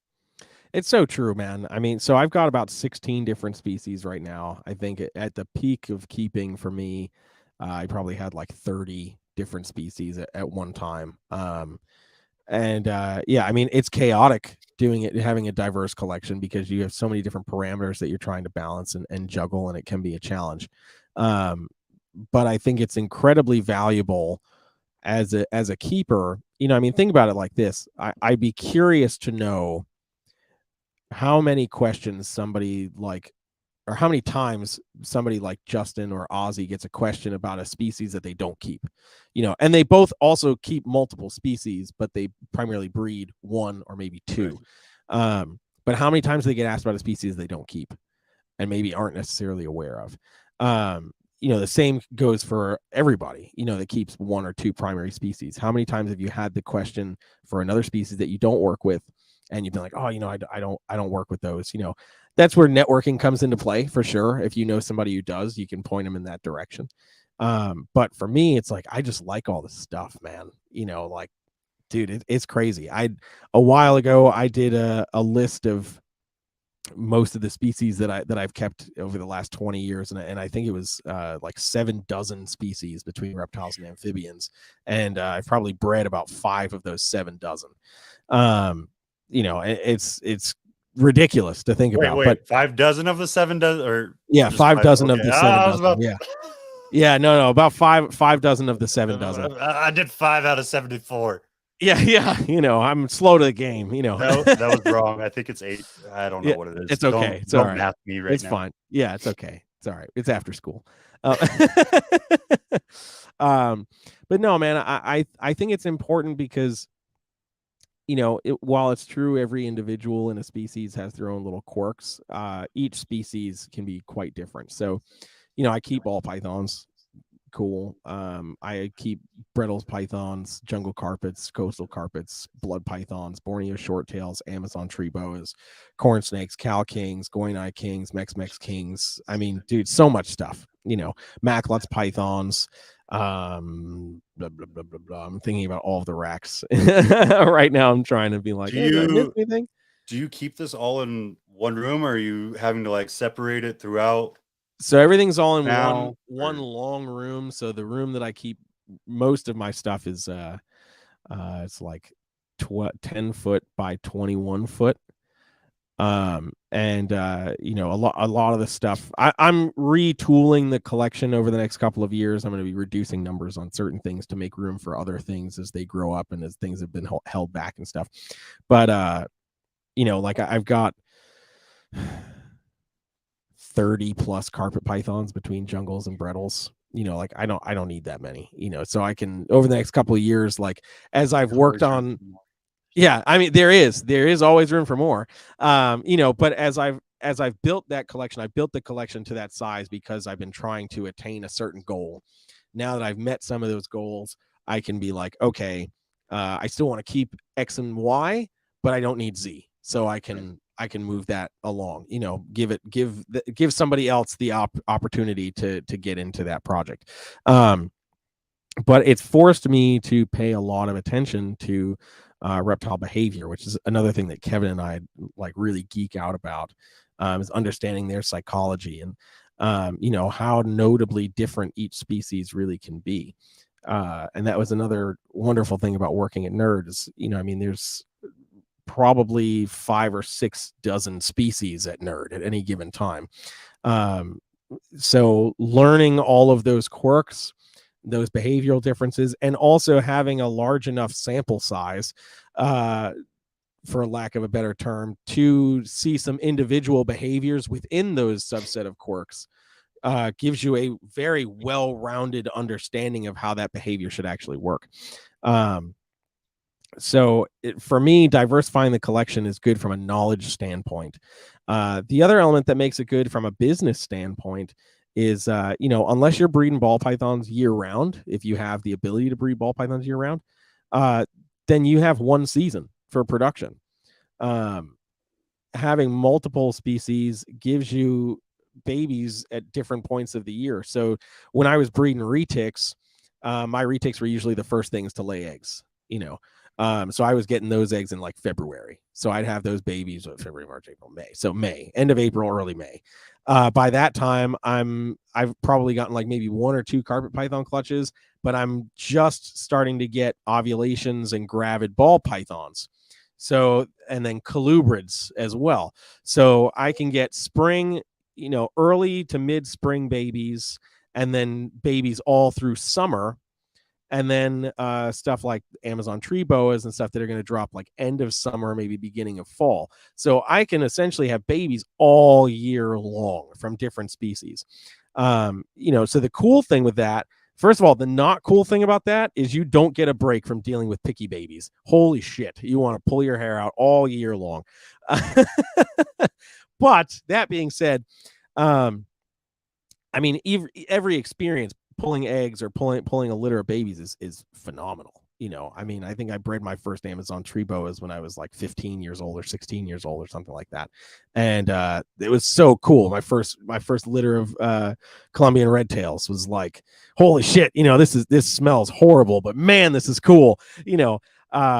First corn snakes, first ball pythons, first hog noses, man. Like all these different things, man. Like I will forever remember those experiences. I will also remember all the times I wanted to pull my hair out dealing with picky babies for an entire year. But, I think that diversity from a business standpoint is wonderful. And you can certainly be the guy that buys to resell as well. I think that's an element of the business that gets vilified, but also not fully understood. And the concept of resale, but also wholesaling. So like I'll produce 1 or 2 clutches of normal jungle carpet pythons that they're great looking snakes. I love them. I might hold back like the nicest looking ones to sell on my table, but I breed a lot of that stuff to sell to mom and pop pet shops that don't necessarily want to deal with bigger wholesalers or importers or something like that. They want to have a tight amount of inventory, but it's high quality, really good stuff. That kind of stuff helps cover my bottom line. It costs a lot. I've got 300 snakes in the house. I think a lot of people forget about that too, was that aspect. Like everyone talks about wholesaling at the end of the year so they don't have to take care of it through winter or something, right? Yeah. But at the end of the day, that aspect's what probably brought you into the market in some point or some way, shape, or fashion, right? Yeah. And I think a lot of people do vilify it, or they'll say, "Oh, you're just a flipper, like you're buying and reselling," or something like that. But a lot of them, they go through the same quarantine process that we would require ourselves to. It's just you got to find the quality ones, like very much so. You have to as much be a customer for that store. Be like, okay, well, I'm choosing you to sell to you because I trust you with my offspring, not, oh, I'm just doing it because I want to make that dollar. Like you should you should very much vet that store before you just start throwing animals at them. Yeah, exactly. Like I have a couple stores that I work pretty closely with that will buy stuff from me wholesale, and one of them, the owner's been keeping reptiles for like 3 decades. So I can comfortably, when I get like a clutch of like blue-eyed leucistic ball pythons, like I breed those to wholesale those. She'll take them right after they've shed, and she's like, I don't mind starting them, it's fine. And I'm like, when we first started doing business, I'm like, I'd rather make sure these were eating first. And she's like, that's fine, I get it, no problem. And then the more business we had done and the more I got to know her and really be like, oh man, like you really got your shit together, like what you're doing, And she's like, yeah, that's why I don't mind taking stuff if it's not eaten yet, or maybe it's only had one meal. Like I know the ropes, like I know how to get this done. And I'm like, that's perfect. That's great. And I'm happy. I'm happy for that. One, because it's a little less stress for me, but two, because I know that they're going into a place where they're going to get the same, level of care and understanding from somebody that knows what the hell they're doing. So then that other element too is like we vilify like flipping and stuff like that. And I always challenge that with people when I say like, well, have you ever bought a snake from a pet store? Because it's the same Flipper. It's the same context. They're buying an animal from somewhere else to resell it. And a lot of times larger scale pet stores, their quarantine practices is absolute garbage. If there is one at all. Let me hold it for a week. I don't see bubbles coming from the mouth. It hasn't eaten, but I don't see bubbles coming from the mouth. And yeah, so it had a watery shit, but who cares? It'll be okay. Yeah, it's throw fine. it out. So I mean, just like stuff like that, I always try to challenge. And, of course, not to say that everybody's perfect, because there's certainly people that exist in our industry that are subpar, and that's sadly, that's just one of the things we have to deal with. I also think it's important to make the distinction between, a captive breeder who is selling wholesale of captive bred animals and an importer. And not to say that an importer has subpar animals, because many importers have very stringent quarantine processes and they really make sure they vet their animals before they offer them for sale. But understanding that if you're buying an imported animal, there are certain risks that go into that. And also, if you're expecting an animal to come out of the wild that looks like every wonderful picture you've ever seen in a magazine and a Google search result, you're full of shit and you know absolutely nothing. You can't expect that. I remember watching a video on TikTok that blew up. Somebody who got a mangrove monitor, and nobody's breeding mangrove monitors. And they were pissed because of how it was shipped. And I'll agree, the box is probably on the smaller side. But they were mad that the animal had a scar on its back. And it was probably like a 1-inch scar, like nothing crazy. The animal was probably about 2 feet long or so. And I'm like, do you not know that nobody captive breeds these things? Like, you're definitely not getting a perfect one. If you do, you're incredibly lucky. But they made this whole stink and they're like calling out this importer and everything. And, the importer is just like, I mean, I'm sorry, we didn't tell you it had a scar, but we imported this animal from the wild. So if you were expecting something that was, totally perfect, that's not quite our problem. Yeah. And just like the people who are willing to jump on that and like crucify or attempt to crucify this importer, I'm like, man, like you guys just don't understand, how this happens, and that to me is kind of frustrating that, when it comes to terms that get overused and are not fully understood, that is irritating to me, and it's when I was younger, I was the kid that was like, you can't tell me shit because the people who taught me are like the best in the business or the biggest names in the business. And I got really privy to a lot of these terms and their definitions very early on. And obviously not everybody has that same experience, but it's frustrating when you try to actually put a clear definition on that and then you get like you get crucified as well because now you're supporting the devil, and it's like, oh my god, shut up, like just stop keeping animals, please, because you don't understand to your local chain store and get your ball python and just deal with it and stop just stop all the nonsense. Wait, that one's, I shouldn't say that. But yeah, I mean, like I've gotten, I mean, my collection of Amazon tree boas, the vast majority of them are imported animals that I've got from a couple of different sources, but most of them came from one, and that particular source has very mixed reviews. And personally, I've never had an issue. So I'm not going to speak any ill will towards that person because I've never had a bad experience when I've had an animal come in that I thought was subpar or not quite what I thought it was. I've either been like, hey, it's an import, it is what it is, or I've reached out to them and been like, hey man, so I got the animals, it's cool, but blah blah blah, like not super thrilled with this. And they've either sent me some money back, offered to send me another animal, like, they've made it right. Right. So I think there's also an element of not to go on the tangent of the society we live in today, because I could certainly go on that, but a sense of entitlement, of undeserved. Listen here, youngin. No, Yeah. Yeah, of just undeserved entitlement, right? It's like, I don't care that you want this pristine thing that you think everybody should be captive breeding and blah blah blah blah blah, and it should be mint and perfect, and that's just not how it is sometimes. And if you're not prepared to handle that, if you don't know what panicure is, you don't know what flagell is, you don't know that metronidazole and flagell are the same thing, if you don't know what bacitracin is, like all these things, that if you're dealing with imports, you're probably You don't know that if it gets or ingested by some species of snakes, you're going to kill your snake. Yeah. Yeah, exactly. So it's like things like that. It just it can be a bit frustrating. I had my 2 ball pythons in the same tank together, and one attacked the other when I fed it, and I put some bacitracin on it, and I fed him again so they could both eat, and now my snake's dead. I don't know what happened. Horrible. Your snake coiled the freaking rat and ingested bacitracin, and now it's dead because you poisoned your own animal. Great job. Yeah, You're a wonderful person. Yeah.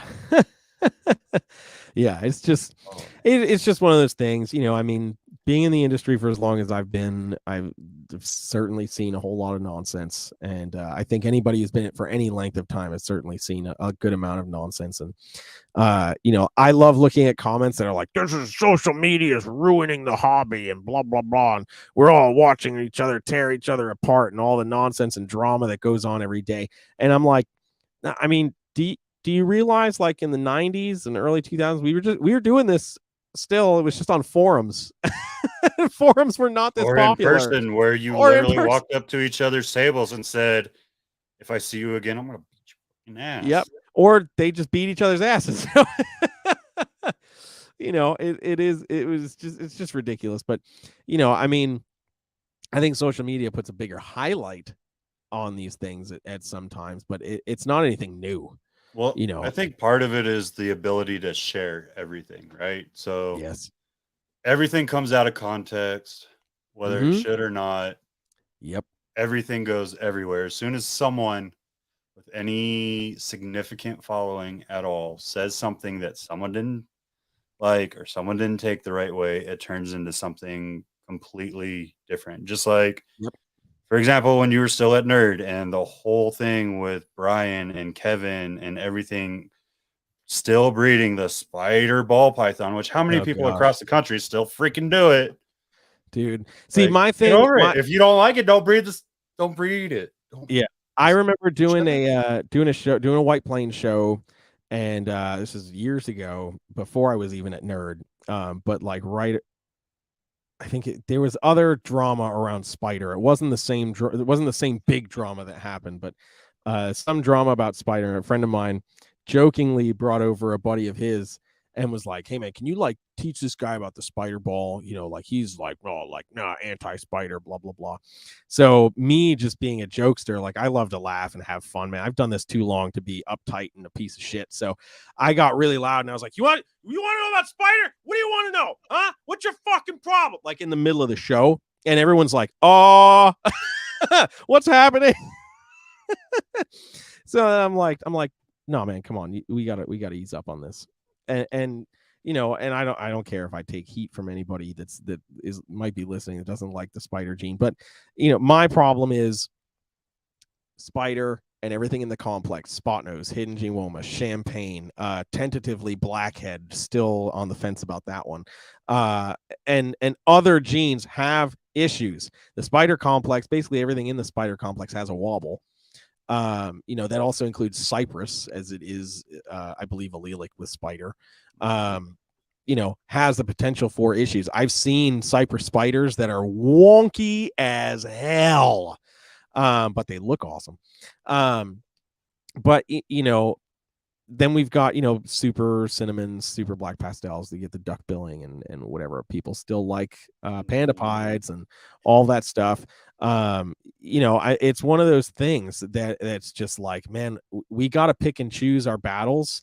And until there's been a fully understood diagnostic breakdown of the wobble, I'm not gonna adhere to we need to stop breeding the gene. I'm sorry. Right. Until we get a neurologist or a team of neurologists, because I'm not going to be satisfied with one person's findings. There needs to be more research. Wait a second. You want people to actually do the scientific method? Yeah. More than once? Wait, peer wait, reviewed, please. What? Peer reviews? Just because there's a spectrum, right? There's a spectrum of the expression of it. I have spider ball combos that barely wobble at all.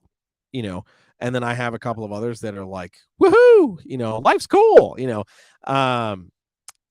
but then there's that when they're exposed to stimuli, be it being handled or offered food, they lose their mind. Also, that being said, my spider ball pythons and all the ones that I worked with at Nerd, best feeders, the best feeders, hands down. My hypo spider downstairs, biggest ball python in my freaking collection. Like, that thing eats everything, so I'm like, not to say that just feeding is a sign of health and wellness of an animal, but I mean, come on, man. If that animal was not designed to live, in comparison, you look at the jaguar gene in carpet pythons. I've worked with jag for years. I have had more jags that have failed to thrive because of the extent of the wobble than spiders. I don't think I've ever had a spider ball that's failed to thrive via wobble issues. I've probably had 5 or 6 jags over, I don't know, 10 or 15 years that have been so bad they can't eat. And it's like, but we villainize spider. I don't understand that. Enigma leopard geckos. Well, because it's in the forefront of the industry, and that's right. That's another issue. Is like, what's getting the most publicity? Well, that's the only thing that 90% of the industry is probably just ball pythons. Yeah. Or that's their only focus. Like, they have aspirations to keep other stuff, or they may keep other stuff. Yeah, but the at the end of the day, all keep, they're breeding and all they're trying to do anything with is ball pythons. Yeah, exactly. And it's real easy to heat something and get it to eat and get it to shit and shed and not necessarily maintain the right husbandry, or not necessarily do everything to give it the best possible life. So yeah. So I think it's just one of those things, man. But I'm, it's funny because I had a conversation with another social media influencer, and we were discussing a person that was part of some drama, not what everybody knows about in podcast land, but some other stuff. And they were like, I try to be Switzerland on stuff. And I'm like, sorry, I don't really care. If you've said something that makes me not want to associate with you, I don't care. I'm sorry. You can, yeah, fuck off. Sorry. Like, I'm just, I'm at a point where, like, chances are you do not know enough to have made a truly informed decision, especially if you've only been in the industry for a couple of years. Not saying that you don't have something that somebody could learn from, right. I'm just coming from a place of, like, I again, not to sound like that guy, but I've kept a lot of stuff. I've done a lot of stuff. Yeah, but I also try to be that guy that's like, you could tell me you've bred ball pythons for 3 years, but you hit some combo that doesn't make any sense, and I would be like, oh man, yeah, that's really cool, man. Like, what do you think is going on? Like, now I want to have a conversation. I want to learn something. But if you've taken this stance based on ignorance on something, I don't even have the mental bandwidth to entertain the nonsense that you're going to spew out. And I think that, for me, is where social media gets the most toxic. You take an 8 to 12 minute video and formulate an entire opinion that oftentimes you missed the bigger point on, and you create this nonsense and you've married yourself to it. So much so that when somebody tries to bring you the rest of the information that happened, you don't want to listen to it. I'm all set.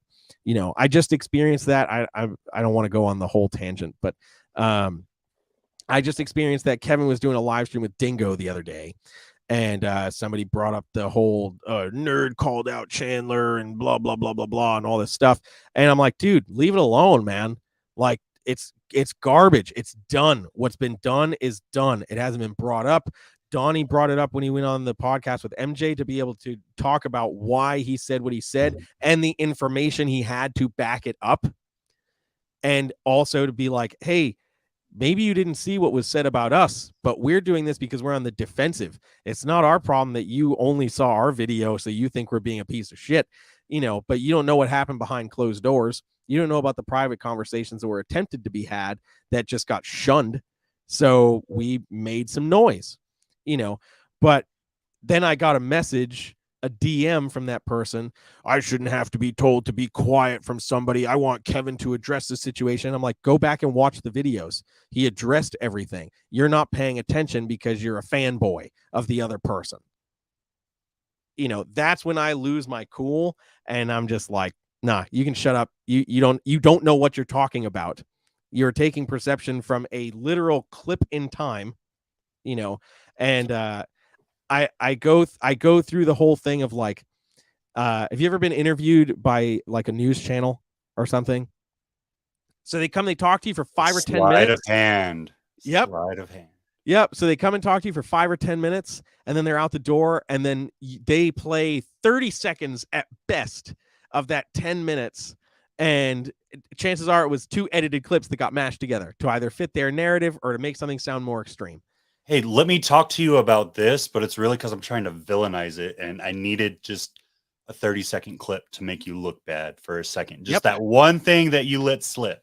Yep, exactly. You know, I mean, like, do you think about how many times? Okay, great. Another great example, Dave Kaufman's ball python video, right? Wonderful video. It's great that he made. I got a lot of respect and love for Dave for doing what he does, going out into the wild, looking at where these animals are from. Right, love Dave. It's a lost art that we're not doing anymore. True, very true. He was out there for months, and the video is what, 90 minutes or something like that. Yeah, but you gotta, you really have to think like, one, in that area, even though he's like 6'6" and a scary Viking from the north, dude, it's Gene Short Jesus. Come on, man. That you'll ever meet. He very much so is seen, and your life is constantly in danger there. You're very much at the mercy of what's going on in that country and what's going on around there. Yeah. And when you're planning a trip, like, let's be honest, with his sponsorships, yes, they help him.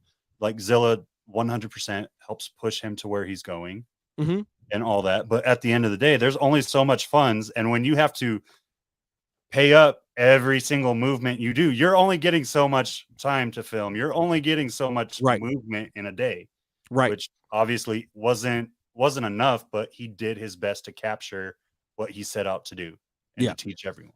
Yeah, exactly. But yeah, it's like all that stuff that doesn't get talked about. You know, like people forget that existed, you know, and it's like, no, man, like this is a thing, you know, and it's helpful to go to the source. And I certainly understand, you know, like certain people you can't reach, you know, like Kevin's so hard to get a hold of. I have his number and he's hard to get a hold of sometimes, you know, but you know, so obviously you can't necessarily always go to the source. Right. But, you know, and we're all entitled to our own opinions. The frustrating thing for me, especially being on the inside, has been like seeing those opinions just get totally broadcasted in ignorance. And then, you know, everybody marries to that opinion because it's somebody that they look up to that said it or whatever. And it's like, but you're wrong. But you know, well, some of you went to college. Some of you have a collegiate brain. Yeah. You should use it. Yeah. But how do we form our opinions? We take in information and we research and we find our own truth. Nah. Do you know, was it Socrates? It was Socrates, I think. Socrates or Aristotle. I've said this before. Is Aristotle? I'm sorry. Aristotle used to take his students, right, Mm-hmm. and he would ask them a question, and he would make them go out and research it, and they would bring him the right answer, Mm-hmm. and he would say, "No, you're wrong," because they would just present it as the answer, and he would Ah, send him back out to research again, and you would have to come back and debate him why you were actually right and present him facts and all of that. And that's what, like, that's kind of where the whole scheme of what college is in this day, besides making people to work for people. Yeah. Unless you go to a music school. I mean, then you're it's the trying to work same for thing. yourself. It's the Yeah. same thing, dude. We're still chasing money. Same thing. But that's where that premise of, okay, go out and research it, and that's where your research papers and all of that came from, because Hmm. you're just spitting in an opinion versus like verified facts. Yeah. Yeah, exactly. Exactly. Yeah, I don't know. It's crazy. I didn't want to go on Anyways, the whole social media tangent, but yeah, yeah, that's social what media, I'm done happens. with it. Well, I'm not done with it. I'm still there. I'll be there all Right. year, but Right. I'm done with the BS that happens on it. Yeah. Facts. You have an animal that is loved, and I very specifically told you, I was like, I need a picture of this animal for the thumbnail. Yeah, I yeah, want yeah. to talk about this animal. Yes. One of my first animals was an ATB, and it freaking nailed me all the time. I shouldn't be saying this, but it is what it is. They have a very lovely disposition, right? Yeah, they're awesome. They have a lovely disposition. I used to put mine on the shower rod and like hang the shower rod in the center of the shower instead of where it went, and like give it water that way and let it drink droplets off of itself, and like all kinds of stuff. I actually worked with that animal, and I got loved because of it. Yeah. But I'm gonna pull it up real quick. Yeah. Where did Carnage come from? What is making this animal? So believe it or not, I got Carnage from an importer. So yeah, I just got really lucky. I had a deal with this particular importer, and was like, anytime you get cool Amazons in, I want to be the first guy to hear about it. Like, I want the first pictures because I'm going to spend money, And I had done enough business with him where we were able to set that up. And so he sends me a message out of the blue, and I was like, hey man, what do you think 85 to 90+% white Amazon tree boa should go for? I'm like, I don't know, but I want to see pictures. And so he sent me pictures of Carnage, and I was like, what do you want for it? That thing is not touching the public market if I can help it. So he gave me a number, and I sat on it for a couple of hours and then sent over the money. And that next week I had him. And ironically, from the pictures, I actually thought he was smaller. I got him, and he was an adult. So, like a young Right adult. away. Yeah. So a young adult. And so I was like, oh my God. And he looked amazing. I was like, this animal is freaking mint, great body condition. I was like, so thrilled. Oh yeah, doing that video on him. So I had him home, quarantined him for a while. At that time, I didn't have any females that were ready to breed. My buddy Brandon here in North Carolina had a female that was assumed to be het calico that was ready to breed, that had the previous season off. So he's like, hey man, if you want, we can do a joint project and split the babies. Like, this girl's bred for me in the past. She usually has about 12 to 15 babies in a litter, so we can both get, a good amount of babies. And I was like, yeah, man, let's do it. Like, I'm down, So I brought him Carnage, and they locked a few times, but she didn't take, the joy of breeding snakes. Sometimes they don't take. So we were certainly crushed, but so he had Carnage for a while, and then it was a matter of like, okay, well, he lives about an hour away from me, so it was like, all right, well, I got to get the time to either come down there, or like, if you're passing through, let me know, we'll meet up somewhere. And he ended up having Carnage for a few months, and What's up, Jaffe? I just saw him pop into the chat there. But yeah, so he had him for a while, and then I was vending a show in Greensboro, and that's around where he's at. So he was like, "I'll just come by and I'll bring Carnage back and everything." And I was like, "Oh man, yeah, that's that's How's perfect." that feel, bro? Like, how's that feel to let someone else hold like a one in the world animal? Man, if it was, I have a lot of respect for Brandon, and he's got some amazing animals, and he's very, very well versed in Amazon. So I was very confident having him go there. I don't really do breeding projects with anybody. I've had bad experiences in the past. Brandon's probably one of the only people that I would do something like that with. So it didn't bother me at all. He sent me constant updates and stuff, would send me pictures periodically. So I had no need for concern or reason for concern, but it was certainly nice to have my animal back, and get him set up in the cages and everything. And I was geeking out to have him back. And he looked great, and Brandon treated him incredibly well. So Limey, yeah, Lime. So the snake came back to the show, and I didn't know. I wasn't at the table when Brandon came by to bring him back, and then all of a sudden, Limey comes over, and he's got the snake. And I'm like, oh God, what did you do to him? But no, he's a freaking phenomenal animal. I actually paired him up yesterday with my yellow tiger girl, so they are currently not in love. They're on opposite ends of their enclosure, and that's fine. It's the first introductions of the year, so I'm not really stressing it. I'll give them another day before I separate them. Sometimes we experienced it with the female he was with Brandon. He needed like a good day or two to whisper the right sweet nothings into the female's ear. So Bro, you're a jazz musician. You should be like I should be playing some shit, man. Some Careless Whisper, something going on, man. But yeah, so I'm hopeful. I've got two girls that I want them to go to this year, but this particular tiger is the focus. Amazons don't really do too well being paired up with multiple girls. So this tiger is certainly the focus, and then this other girl is she's also on the smaller side. She's just a really nice higher red bicolor animal. So I would love to get them to go together. But if they don't this year, no big deal. Next year is always an option. So I'm just excited, man. I love having him home. I love staring at him. I like, it's nice being here in the Carolinas when we're in January, but it's still warm enough where I can get him outside for a couple minutes to get a couple really good pictures and then get him back in. And the last time I got a couple pictures this past week that I haven't posted yet.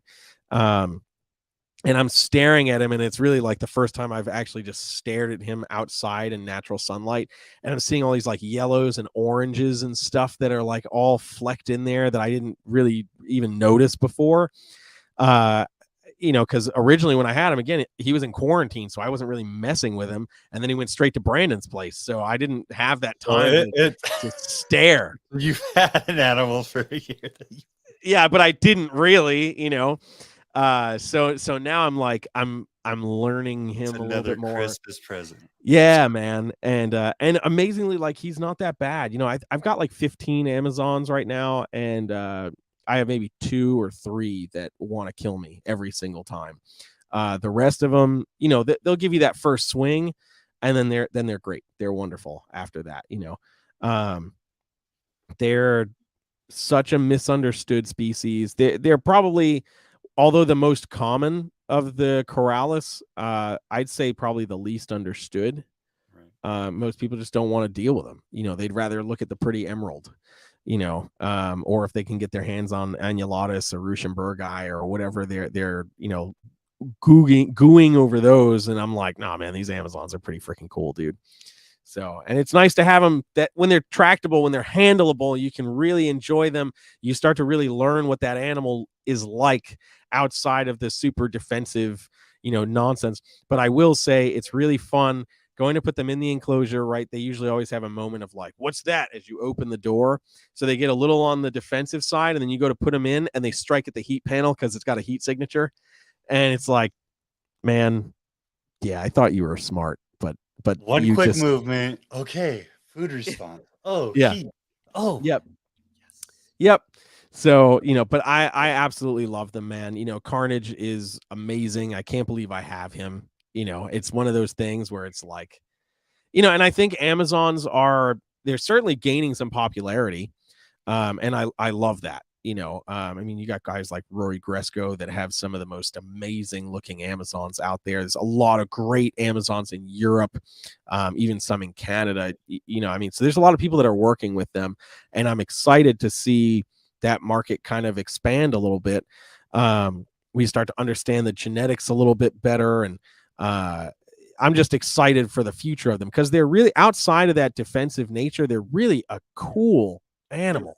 Yeah, I don't think people realize the level of I'm gonna butcher what this is probably supposed to be. I'm gonna say polymorphism, but I don't think that's what it's supposed to be.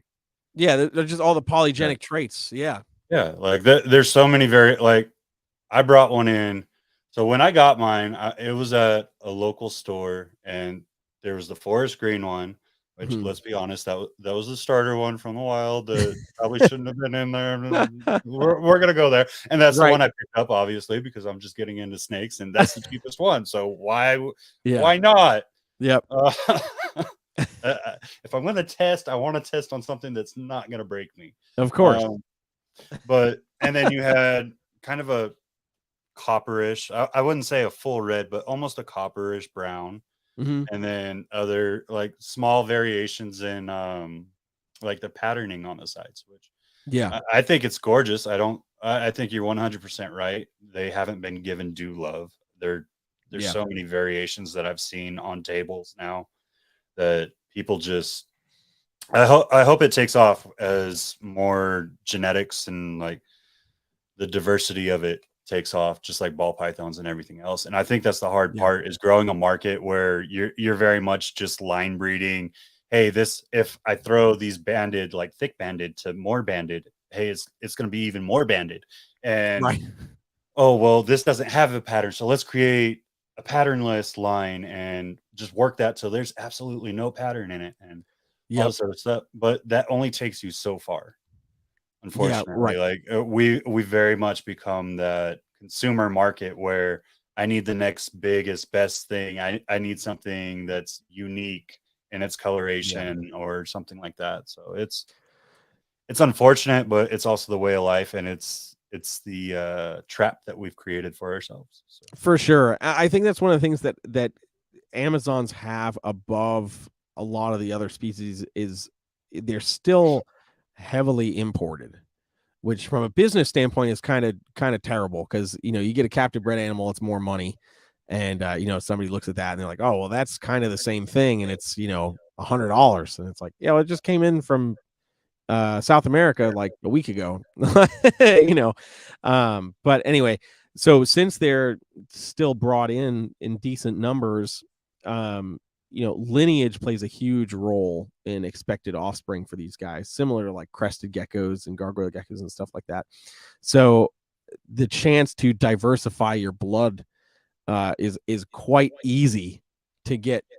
So I think that's cool, because I mean, again, a lot of my stuff is imported animals, so I don't know what they're going to produce. So I could breed Carnage to this tiger and get a whole bunch of just like brown tigers and normal looking animals. I pray to God that's not the case, dude. But I would cringe and cry at the same time, man. Like I really hope that's. I hope it's not the trait case that came up, and it's not just like a paradox of something that happened in the world. Yeah, well, I mean, it's pretty well accepted at this point that the red and calico stuff they're linked, and it's recessive.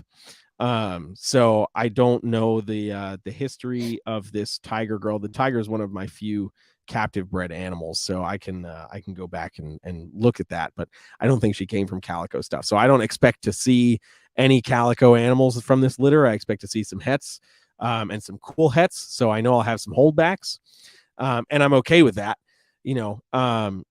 but then I'm interested in being like, okay, well, what is that going to look like when I breed them, back? What are we going to get out of that? Then mixing that into the other bloodline. I've got 15. It's like 4 4.11 or something like that. So there's enough diversity on both sides to be able to see some really cool stuff in the next few years. So but yeah, I think the fact that we can still get fresh blood so easily will give that line breeding and polymorphic polygenic stuff a little bit more life in comparison to some of the other species.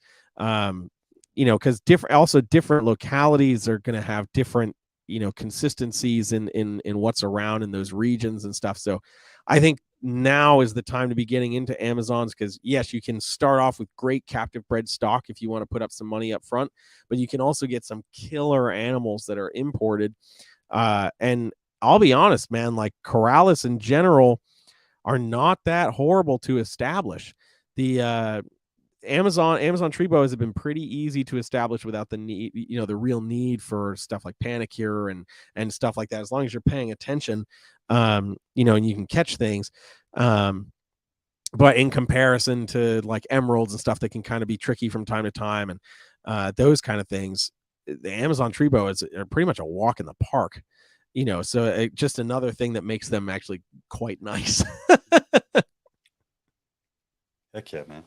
Well, let's talk about. We've talked about a couple of projects that you work, right? I already kept this guy way over what I promised. No, you're good, dude. We're gonna dive into this. We're gonna go through the list. Let's go, man. Let's go. You have some outstanding projects that you work in every species, whether it be short tail, ATVs, ball python. I only searched so far. Okay, I found the stuff I liked and I stopped. No, I've watched the ball python game that you're putting out for a couple of years now. I've been commenting on your Hidden Gene Wilma Clown project for a while. I love what you're doing with it. I love that you worked it when everyone else was like, oh, anything in that complex I'm not touching, until Cypress came out and people saw what Spot Nose did in Spider or in Clown and all this other stuff. But the fact that you continuously worked it when it was on the downgrade and brought, I'm going to say you attributed to the comeback with the stuff that you were able to show and push other people to do. Gorgeous project. What other projects, not just ball pythons, that you're really stoked about this year that you would like to focus on or talk about? Man, that's honestly, it kind of sits in the carpet python stuff right now. So I've got some short tail stuff that I'm excited about. But I've only got one girl that's going this year. I'm giving the other girl this season off after going last year. But the carpet stuff, I've been really focused on the ocelot gene in the jungles. So I'm interested to expand on that a little bit more. I have my buddy Mike Curtin sent me the original, one of the original single gene ocelot girls that he produced back in the day. He's working on diversifying bloodlines a little bit, and this girl was one that he didn't want to sell but didn't want to just go anywhere. So he graciously reached out to me and asked if I was interested in taking her. And I of course said yes. So I'm pairing her to a zebra this year, because I've seen some ocelot zebras that have popped up recently, and I kind of like how that looks. I've messed around with the ocelot jag stuff. I have a handful of ocelot jags, but I'm trying to reduce the number of jags that I have and produce. So I'm not breeding any of my ocelot jag stuff this year. I might breed them one or two more times, and then I'm kind of done with that. So I'm interested in seeing it with zebra, and then the other jungle project I have that I'm focusing on is just the striped, just nice striped jungles. So I want to get the ocelot influence in the stripe. So those two projects for jungles, I'm trying to make a little bit more headway on this year. And then in tandem, I have some double het genetic striped stonewash Brettles pythons that should be breeding this year. The female's like, she's right on the edge, so I'm hoping I still got a little bit of time before I really need to start pairing her. So I think she'll be able to go, because she's on the edge, but she's leaning to ready, more so. Right. So I think with a few more really solid meals, I think that she'll be good to go. And she's also chilling at the bottom of the rack, so she's also on the cooler side already. I'm excited for that because there's only been a handful of those that have been produced. So I'm hoping to be able to get one that'll eventually get raised up, and then I'll breed that. I have some pure hypos. They're like second generation hypos for the Brettles pythons. So That's I such a want to plug cool it into that. Morelia, dude. Like, Dude.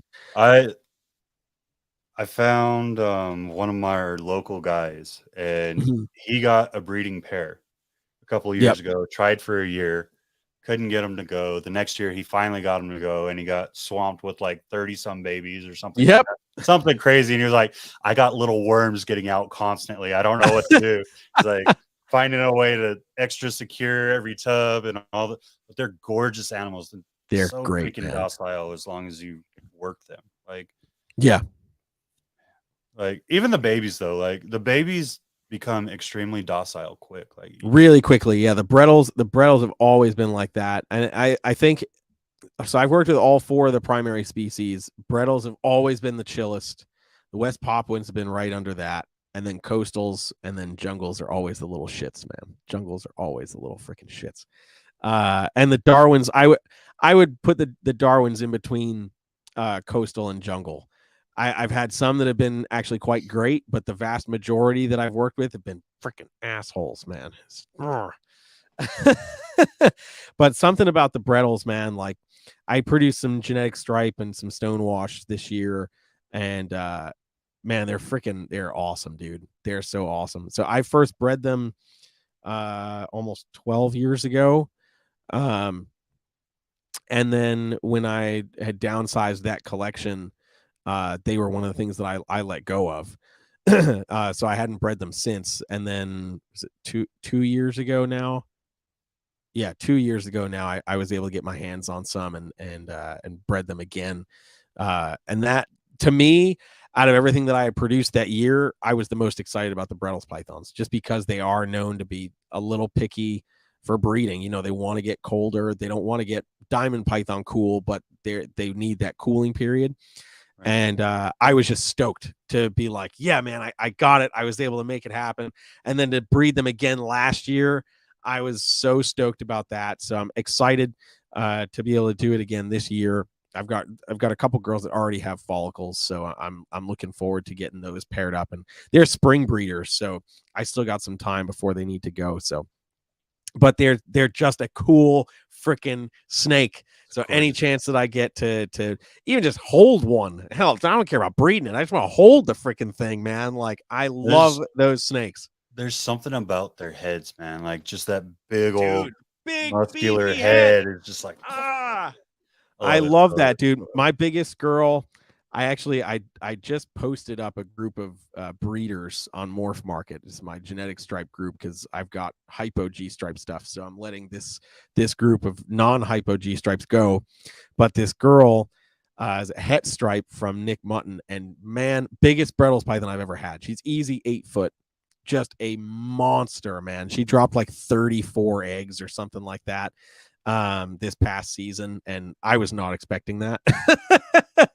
I was inundated with Brettles this year from 2 clutches. It was like almost 60 babies between 2 clutches, man. I was like, oh my god. It was nuts, man. It was nuts. But like one day it's coming. It's coming. Like, yeah, dude, they're so cool, man. They're just so freaking cool, man. I geek out about that stuff. And having stuff like carpets and Borneos and bloods and stuff like that, and colubrids is one of the reasons why I don't have a whole lot of ball pythons. Right. Because clutch sizes, man. You know, I mean, one Brettles python give me 30 plus eggs. You know, I mean, like, dude, that's almost an entire baby rack, 45 slot baby rack. You know, right there. Those 2 clutches were over 50 babies. That's a baby rack and then a few extra drawers, you know? So it's like, man, then I don't want to have. How you did it when you did retics on top of everything else. Cause that's like, I only bred retics one at a time. Cause I did. Well, even with that, you're looking at what, 30, well, depending on the size, obviously dependent. Yeah. No, like, I bred 30 to 50 eggs. 20 to 50 eggs. Yeah, when I bred retics, yeah, let's see, because when I bred retics, it was 2017 was the first time I did it, and that was I produced the first Super Tiger Orange Ghost Stripe, and that came from a tiger het to a tiger het. She laid that first clutch was 21 eggs, and I was perfect with that. I was like, this, I don't want any more than this. 21 is perfect. And then the next year I did that same pairing, and she gave me 25, and I was like, that's perfect. I'm good with that. Now I'm at the point I have 4 retics now. I had 5. I just sold one. The other one that I have that I'm gonna sell is actually already sold. So I have 3 that are I just have as my pets. I just like them. They're beautiful snakes. They all, with the exception of one, have been from smaller growing localities. So I don't have space for a giant retic, but I want a snake with size. So that 14-foot mark is perfect for me. I've got some berms too. I've got some berm stuff as well. And I don't push those. Those animals are 2 going on 3 years old, and they're around 8 feet, 8-9 feet. Like I don't have any desire to get them huge, because I don't really have a desire to breed them. I'm feeding them on a quote unquote in a more natural way, where it's like, hey, sometimes you're going to get a jumbo mouse, and sometimes you're going to get a small guinea pig, and you're going to be fine, because that's how the wild works. So, and I think that's a big thing to their health too, man. It's like those bigger snakes get hounded with food so freaking hard. That diversifying it, or even like going through a cyclic feeding schedule almost. Like giving them that freaking fasting period is huge to their health. Yeah. Huge benefit. Yeah, exactly, man. Yeah, they don't need to eat those huge meals all the time, man. And it's like, I think every 6 weeks or so, I'll give them a big meal for their size, but after that, it's like, nah, I'm going to give you that, and then you're not going to eat for, 3 weeks, because you don't need it. You're going to shit as if I fed you every week. So it's going to be fine. It's so bad. I freaking cleaned mine yesterday. Yeah. It take a whole block of Reptichip almost to fill that. Yep. And the first thing she did, she's a retic. Well, let's just face it, snakes in general. The first thing that happens, poop. Like a big old poop in the corner for me. Yep. Thank you. Yep. I expected this. Yeah. I expected this. Thank you. Yeah, man. But yeah, so the projects that excite me the most, it would probably be those 2 Morelia projects, outside of the Amazon stuff for sure. The Borneos are exciting. I'm excited for some ball python stuff too. I'm not doing anything super crazy this year, but I'll be making like double head axanthic clowns, and actually probably the most exciting thing actually is probably the DG clown project for me right now. I have a pastel DG het clown female that's finally up to size. And she is breeding to a Spinner Blast ODYB clown het desert ghost. So some really good potential to make some stuff. Oh no, you're good, man. You're good. But yeah, so Spinner Blast ODYB clown het DG is what she's going to. So there's a lot of cool potential with that. So I'm happy with whatever. I really don't care, because they're visual for the opposing genes on each end. So whatever they're not visual for, they'll be 100% het for. So I can't complain on that. So whatever happens. But yeah, I'm stoked for that. She's on the smaller side. She's sitting around 1,400 grams. So she's a little on the small side, but she had small follicles. So I was like, hey, we're going to throw this male in there. He's been ready to go for a while, but I've been saving him just for this girl. So I'm like, let's see what happens. Right now, they don't like each other. Right now, I paired them up earlier today, and they're like, nope, opposite sides of the CB70. That's what we're going to sit at today. So yeah, but I'm excited. That's probably the most anticipated ball python clutch for me. Because outside of that, it's just making double het axanthic clowns and then double het true ghost stuff. Nice. No, don't touch the buttons, baby. Guys, you're gonna make funny noises on him. Heck yeah, man. There's so much potential, and I think man. as long as people stay focused, and it goes back to it, like you very much so have had a range of focus throughout your entire life, whatever you're doing, and that's something that can't. Well, hope maybe it can be taught. I don't know. Can you focus? I can't focus. It's something that very much is a part of you, or you have to learn the hard way, I guess, is the best way of doing it. Yeah. So I look forward to seeing what you do in the future. I look forward to seeing all these projects to come to fruition. I look forward to getting face-to-face time eventually, some place down the road. I want to get to the Arlington show. I want to get to the Arlington show so bad next month. I'm trying to make it happen. I don't know if it's going to happen, but I'm trying to make it happen. Get out there. So find a way out there. I'll have a booth. We can do another little spot, do something goofy. We'll have a good time. Let's go. And yeah, I definitely need to make that happen. Smooth jazz while we're doing it. Yes. I'm trying to be cheap about it. I'm like somebody I'll fly out there and then somebody needs to give me a sleeping bag and I'll sleep Bill outside. Has extra floor space. I'm sure of it. Perfect. Sure of it. It's probably true. Sure yeah. Oh man.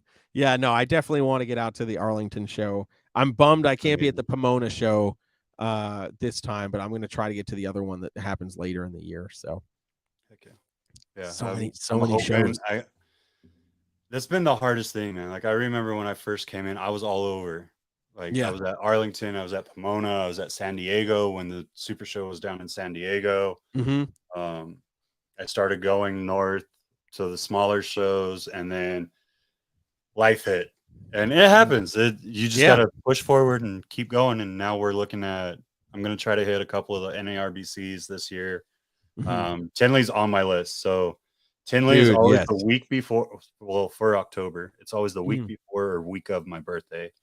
And heck yeah, man! I have to make it to one. I like even if I just do one, I have to make it to one. Have to, dude. October, Tinley, and Daytona are the two shows I always go to. Always go to. Heck yeah, gotta do it. Did you like him? You enjoyed your dinner.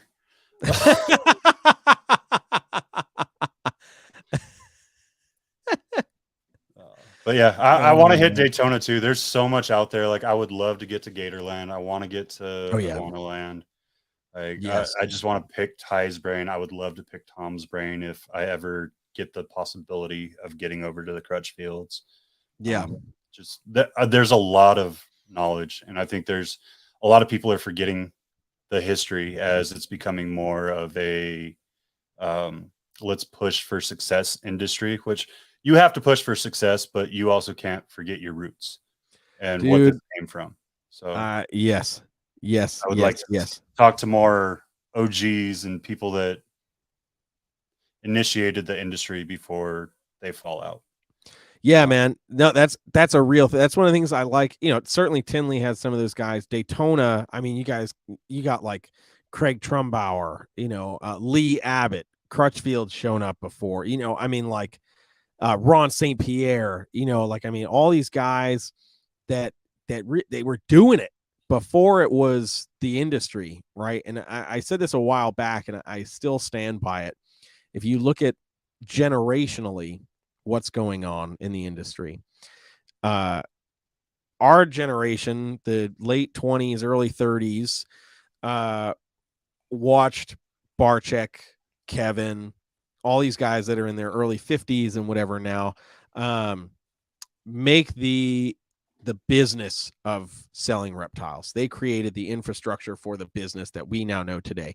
Our industry is what got it on, or our generation, is what got it on social media, is starting to put it in a bigger light, all these things.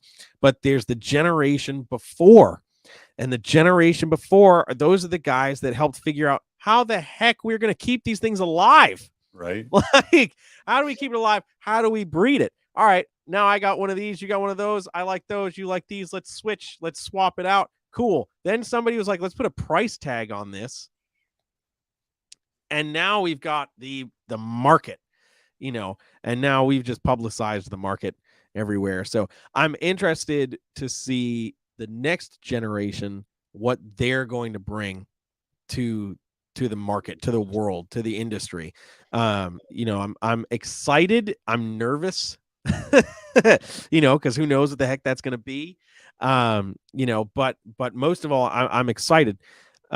Because I don't think people really pay attention to that. Just like as you're saying, like we've got these guys, tomorrow's never promised, regardless of age, but it's like those guys that have been around for a long time, like have probably less future, just to be real, and it's like, man, we gotta bring those guys back into the conversations before we don't have them anymore.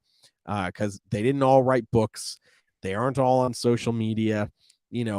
Guys like Philip DeVogel and I mean, like all these guys that, like, unless you're in the industry, like, you don't know. And yeah, we're talking about Limey too. Like, he's never written a book. I mean, I don't even think he can write outside of Prices, but I mean, for crying out loud, but just added an extra zero. Exactly. Or erasing one from somebody else's table. But, like Limey's a great example, man. I want him on a podcast just because I don't care about his face. Dude, you can put on a clown mask for all I care, so nobody recognizes you. But like the stories that Limey's got, the knowledge that Limey's got just because he's lived it. I mean, you're not going to learn it from anybody better than the person that's lived it, man. It's crazy. It's freaking crazy. And these are the guys that I feel like now even more so we need to be rallying behind, and really holding up as they created everything that we're doing now. Everything. 100%. And I think that's where we have a fault, brother. Like 100%. I think that's where we have a fault because we get caught up so much in brand, face, which it's very important, right? Because your success for sure determines whether or not you're able to do your passion. Mm-hmm. But so much is being lost. Like within the last 5 years, I know of 3-4 legends passing away. Yeah. And so much information lost. So many stories, so many simple techniques that never got passed down to anyone, but they did it for so long. They didn't think of it as a technique. It was everyday happenstance for them. Yeah. You know what I mean? Yep. So I really hope that us, as whatever you want to call us, I'm not going to say I'm an influencer, but as a personality on the internet, I hope that we're able to draw more of that out before it's too late. Yeah, absolutely, man. Absolutely. And I think that like I started referencing now. I had a conversation with Bill Strand from the Chameleon Academy podcast and the Reptile Entrepreneur podcast, and we were talking at AnimalCon about kind of this exact same thing, like connecting with the older generation that did it before we did, and also did it without a glimpse of the things that we have today, as far as UV bulbs and vitamin supplements and all this stuff that didn't exist. I mean, ZoomEd made the first UV bulbs, 30-40 years ago. People have been keeping reptiles for 100 years, man. Like we've missed some stuff. We missed the knowledge figuring it out with nothing, right? So Bill was telling me about this older gentleman, I can't remember his name, but who was keeping chameleons and breeding chameleons. This is like 70 years ago, dude. And we can't even keep import. Well, not that we really import much anymore, anyways. But yeah, but we can't even keep imports alive for a year to breed them. So it's like, man, these guys were doing it. And I mean, a lot of those guys are like really meticulous with record keeping and stuff. Something that's also been lost as modern herpetoculture. It's like, oh, we got to put it in this software and then we'll understand. It's like, no, man, there's something about writing down with pen and paper that means something totally different. But he's like telling me this, and I'm like, man, you know what? I never thought about that. In my life consists around mostly snakes just because I travel so much. So I'm not thinking about lizards, but it's like, man, a lot of those lizard species, especially insectivores, We are like, they need this, they need that. And then it's like, we've only had this for the last 4 decades. But they've been around long enough to get established in the industry. So how was it being done back then? How are they supplementing vitamins for chameleons before Reptivite, before, Reptical, before any of that stuff? How is that a thing? And even now, like, we're still finding ways to enhance the products that already exist. So it's like, okay, so we're still not perfect, because we're always going to be in this constant battle of how do we get as close to nature as possible, but we're never going to be as good as nature, Battle. Yeah, so it's like we'll never be as good as the sun in terms of UV and understanding that, so it's like, how did we get from literally nothing to where we are now, but we're struggling just as much, maybe a little less now than we were all those years ago. Maybe a little more, because we don't want to intake that information, and we're willing to rely on the simple possibilities that we have now. Yep, very true. Yeah. So I'm gonna wrap this up, because my rugrats are gonna terrorize this entire room in a second. No worries, dude. One last thing I want to talk about real quick before we jump out. Obviously, with 20 plus years now comes some advice, some thoughts, some strong beliefs. Please put that down. I'm gonna get whacked with a golf club.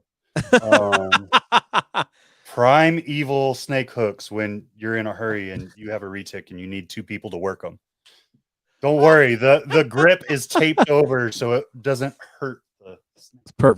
Perfect. Yes, whatever works, right? With all that time and experience, whether it be ball pythons, let's just say someone jumping into the industry, let's not even focus on a species. What is the one sound piece of advice that no matter what you're talking about in this industry, you're going to pass on to that next person coming in? Man, it's literally research. You've got to research whatever it is you're interested in. And research now is different than research was 20, 25 years ago. Research now is going on Facebook, finding the author of that book and sending them a message. Hey, I read your book. I'd love to get, some more info from you. Is there anything that's changed since you published this book that you wish you could put in a newer version of this book? So research now is a very, very different thing than it was then. And the internet is a great tool. So I tell people now, find a species that catches your attention and dive into it. Just dive into it. And then, if you get the chance to experience it, go experience it. Go hold that snake or lizard or whatever it is, and then just learn as much as possible. Heck yeah, brother. I think that's 100% the issue. You very much so elaborate it way better than I do. I just say, you need to do your research. Do your research. Do it. I'll walk you through it, but do your freaking research. Yeah, man. It's necessary. I love it. So how do we get a hold of you? And whether it be, hey, we're trying to find a venue that you're playing, if we want to hear you hit that. I really wanted to see if we could coax you into playing something on the horn, but we didn't get to that point. But if we want to hear you play your horn, besides on Spotify or Apple Music, where do we look to book or look to see where you're playing? And if we want to get a hold of you regarding reptile information, how do we get a hold of you, brother? So if you want to see where I'm playing, you can check out my website, which is just jeremyturgeon.com. You can go to my Instagram, JTmusic1092. I try to post as much on there as possible. I'm a slave to social media, just like the rest of us. Boom! Look at that! Who's that cool guy there with the trumpet? I try to post. Usually, it'll be right on that homepage. On that picture, I post a list of where I'm playing. Things have been crazy, so I haven't updated any of that. But that's the easiest way to check out music. And you can listen to stuff on Apple Music and Spotify and Google Play, all that stuff. And then if you want to find out what's going on reptile wise, just literally look up Brassman Reptiles. I'm on basically every social media platform, sadly, because my phone runs my life. Welcome to the life of a snake breeder / musician / anyone trying to make a difference in their life in America. Yeah, exactly. You know, do you get, I don't know if you have an iPhone, but you get those notifications about screen time. I get very sad every Monday or whenever those come in. I'm like, I don't want to know this. I don't want to know how much of my time is wasted. But yeah, and I would encourage people, if they're not, also to subscribe to the YouTube channel Brassman Reptiles. Obviously, it's where I host the podcast. If you want to watch the podcast, but also I'm hoping 2023 is the year I can start to actually get more content onto YouTube. So I'm trying to dedicate a little bit more time for that. And yeah, so make sure you subscribe for that. I know some Amazon Tree Boa content is going to get up there soon, so you're not going to want to miss I look that. forward to that. Heck yeah. All right, Jeremy, I appreciate you so much. You guys, if you're not following him, follow him. I shouldn't even have to say that. Like, if you're in here and you didn't know who he was, that's your fault. He's been around 20 years. Hopefully I brought something to you to help you out. Hopefully you learned something from this podcast, and I hope you enjoyed it as much as I enjoyed having Jeremy on today. Heck yeah, man. Thank you for having me on, dude. Freaking Rugrats out of the snake room before snakes start escaping. Y'all give him some love. Show him do love. And we'll check you out next weekend on Outside the Clutch. Bam.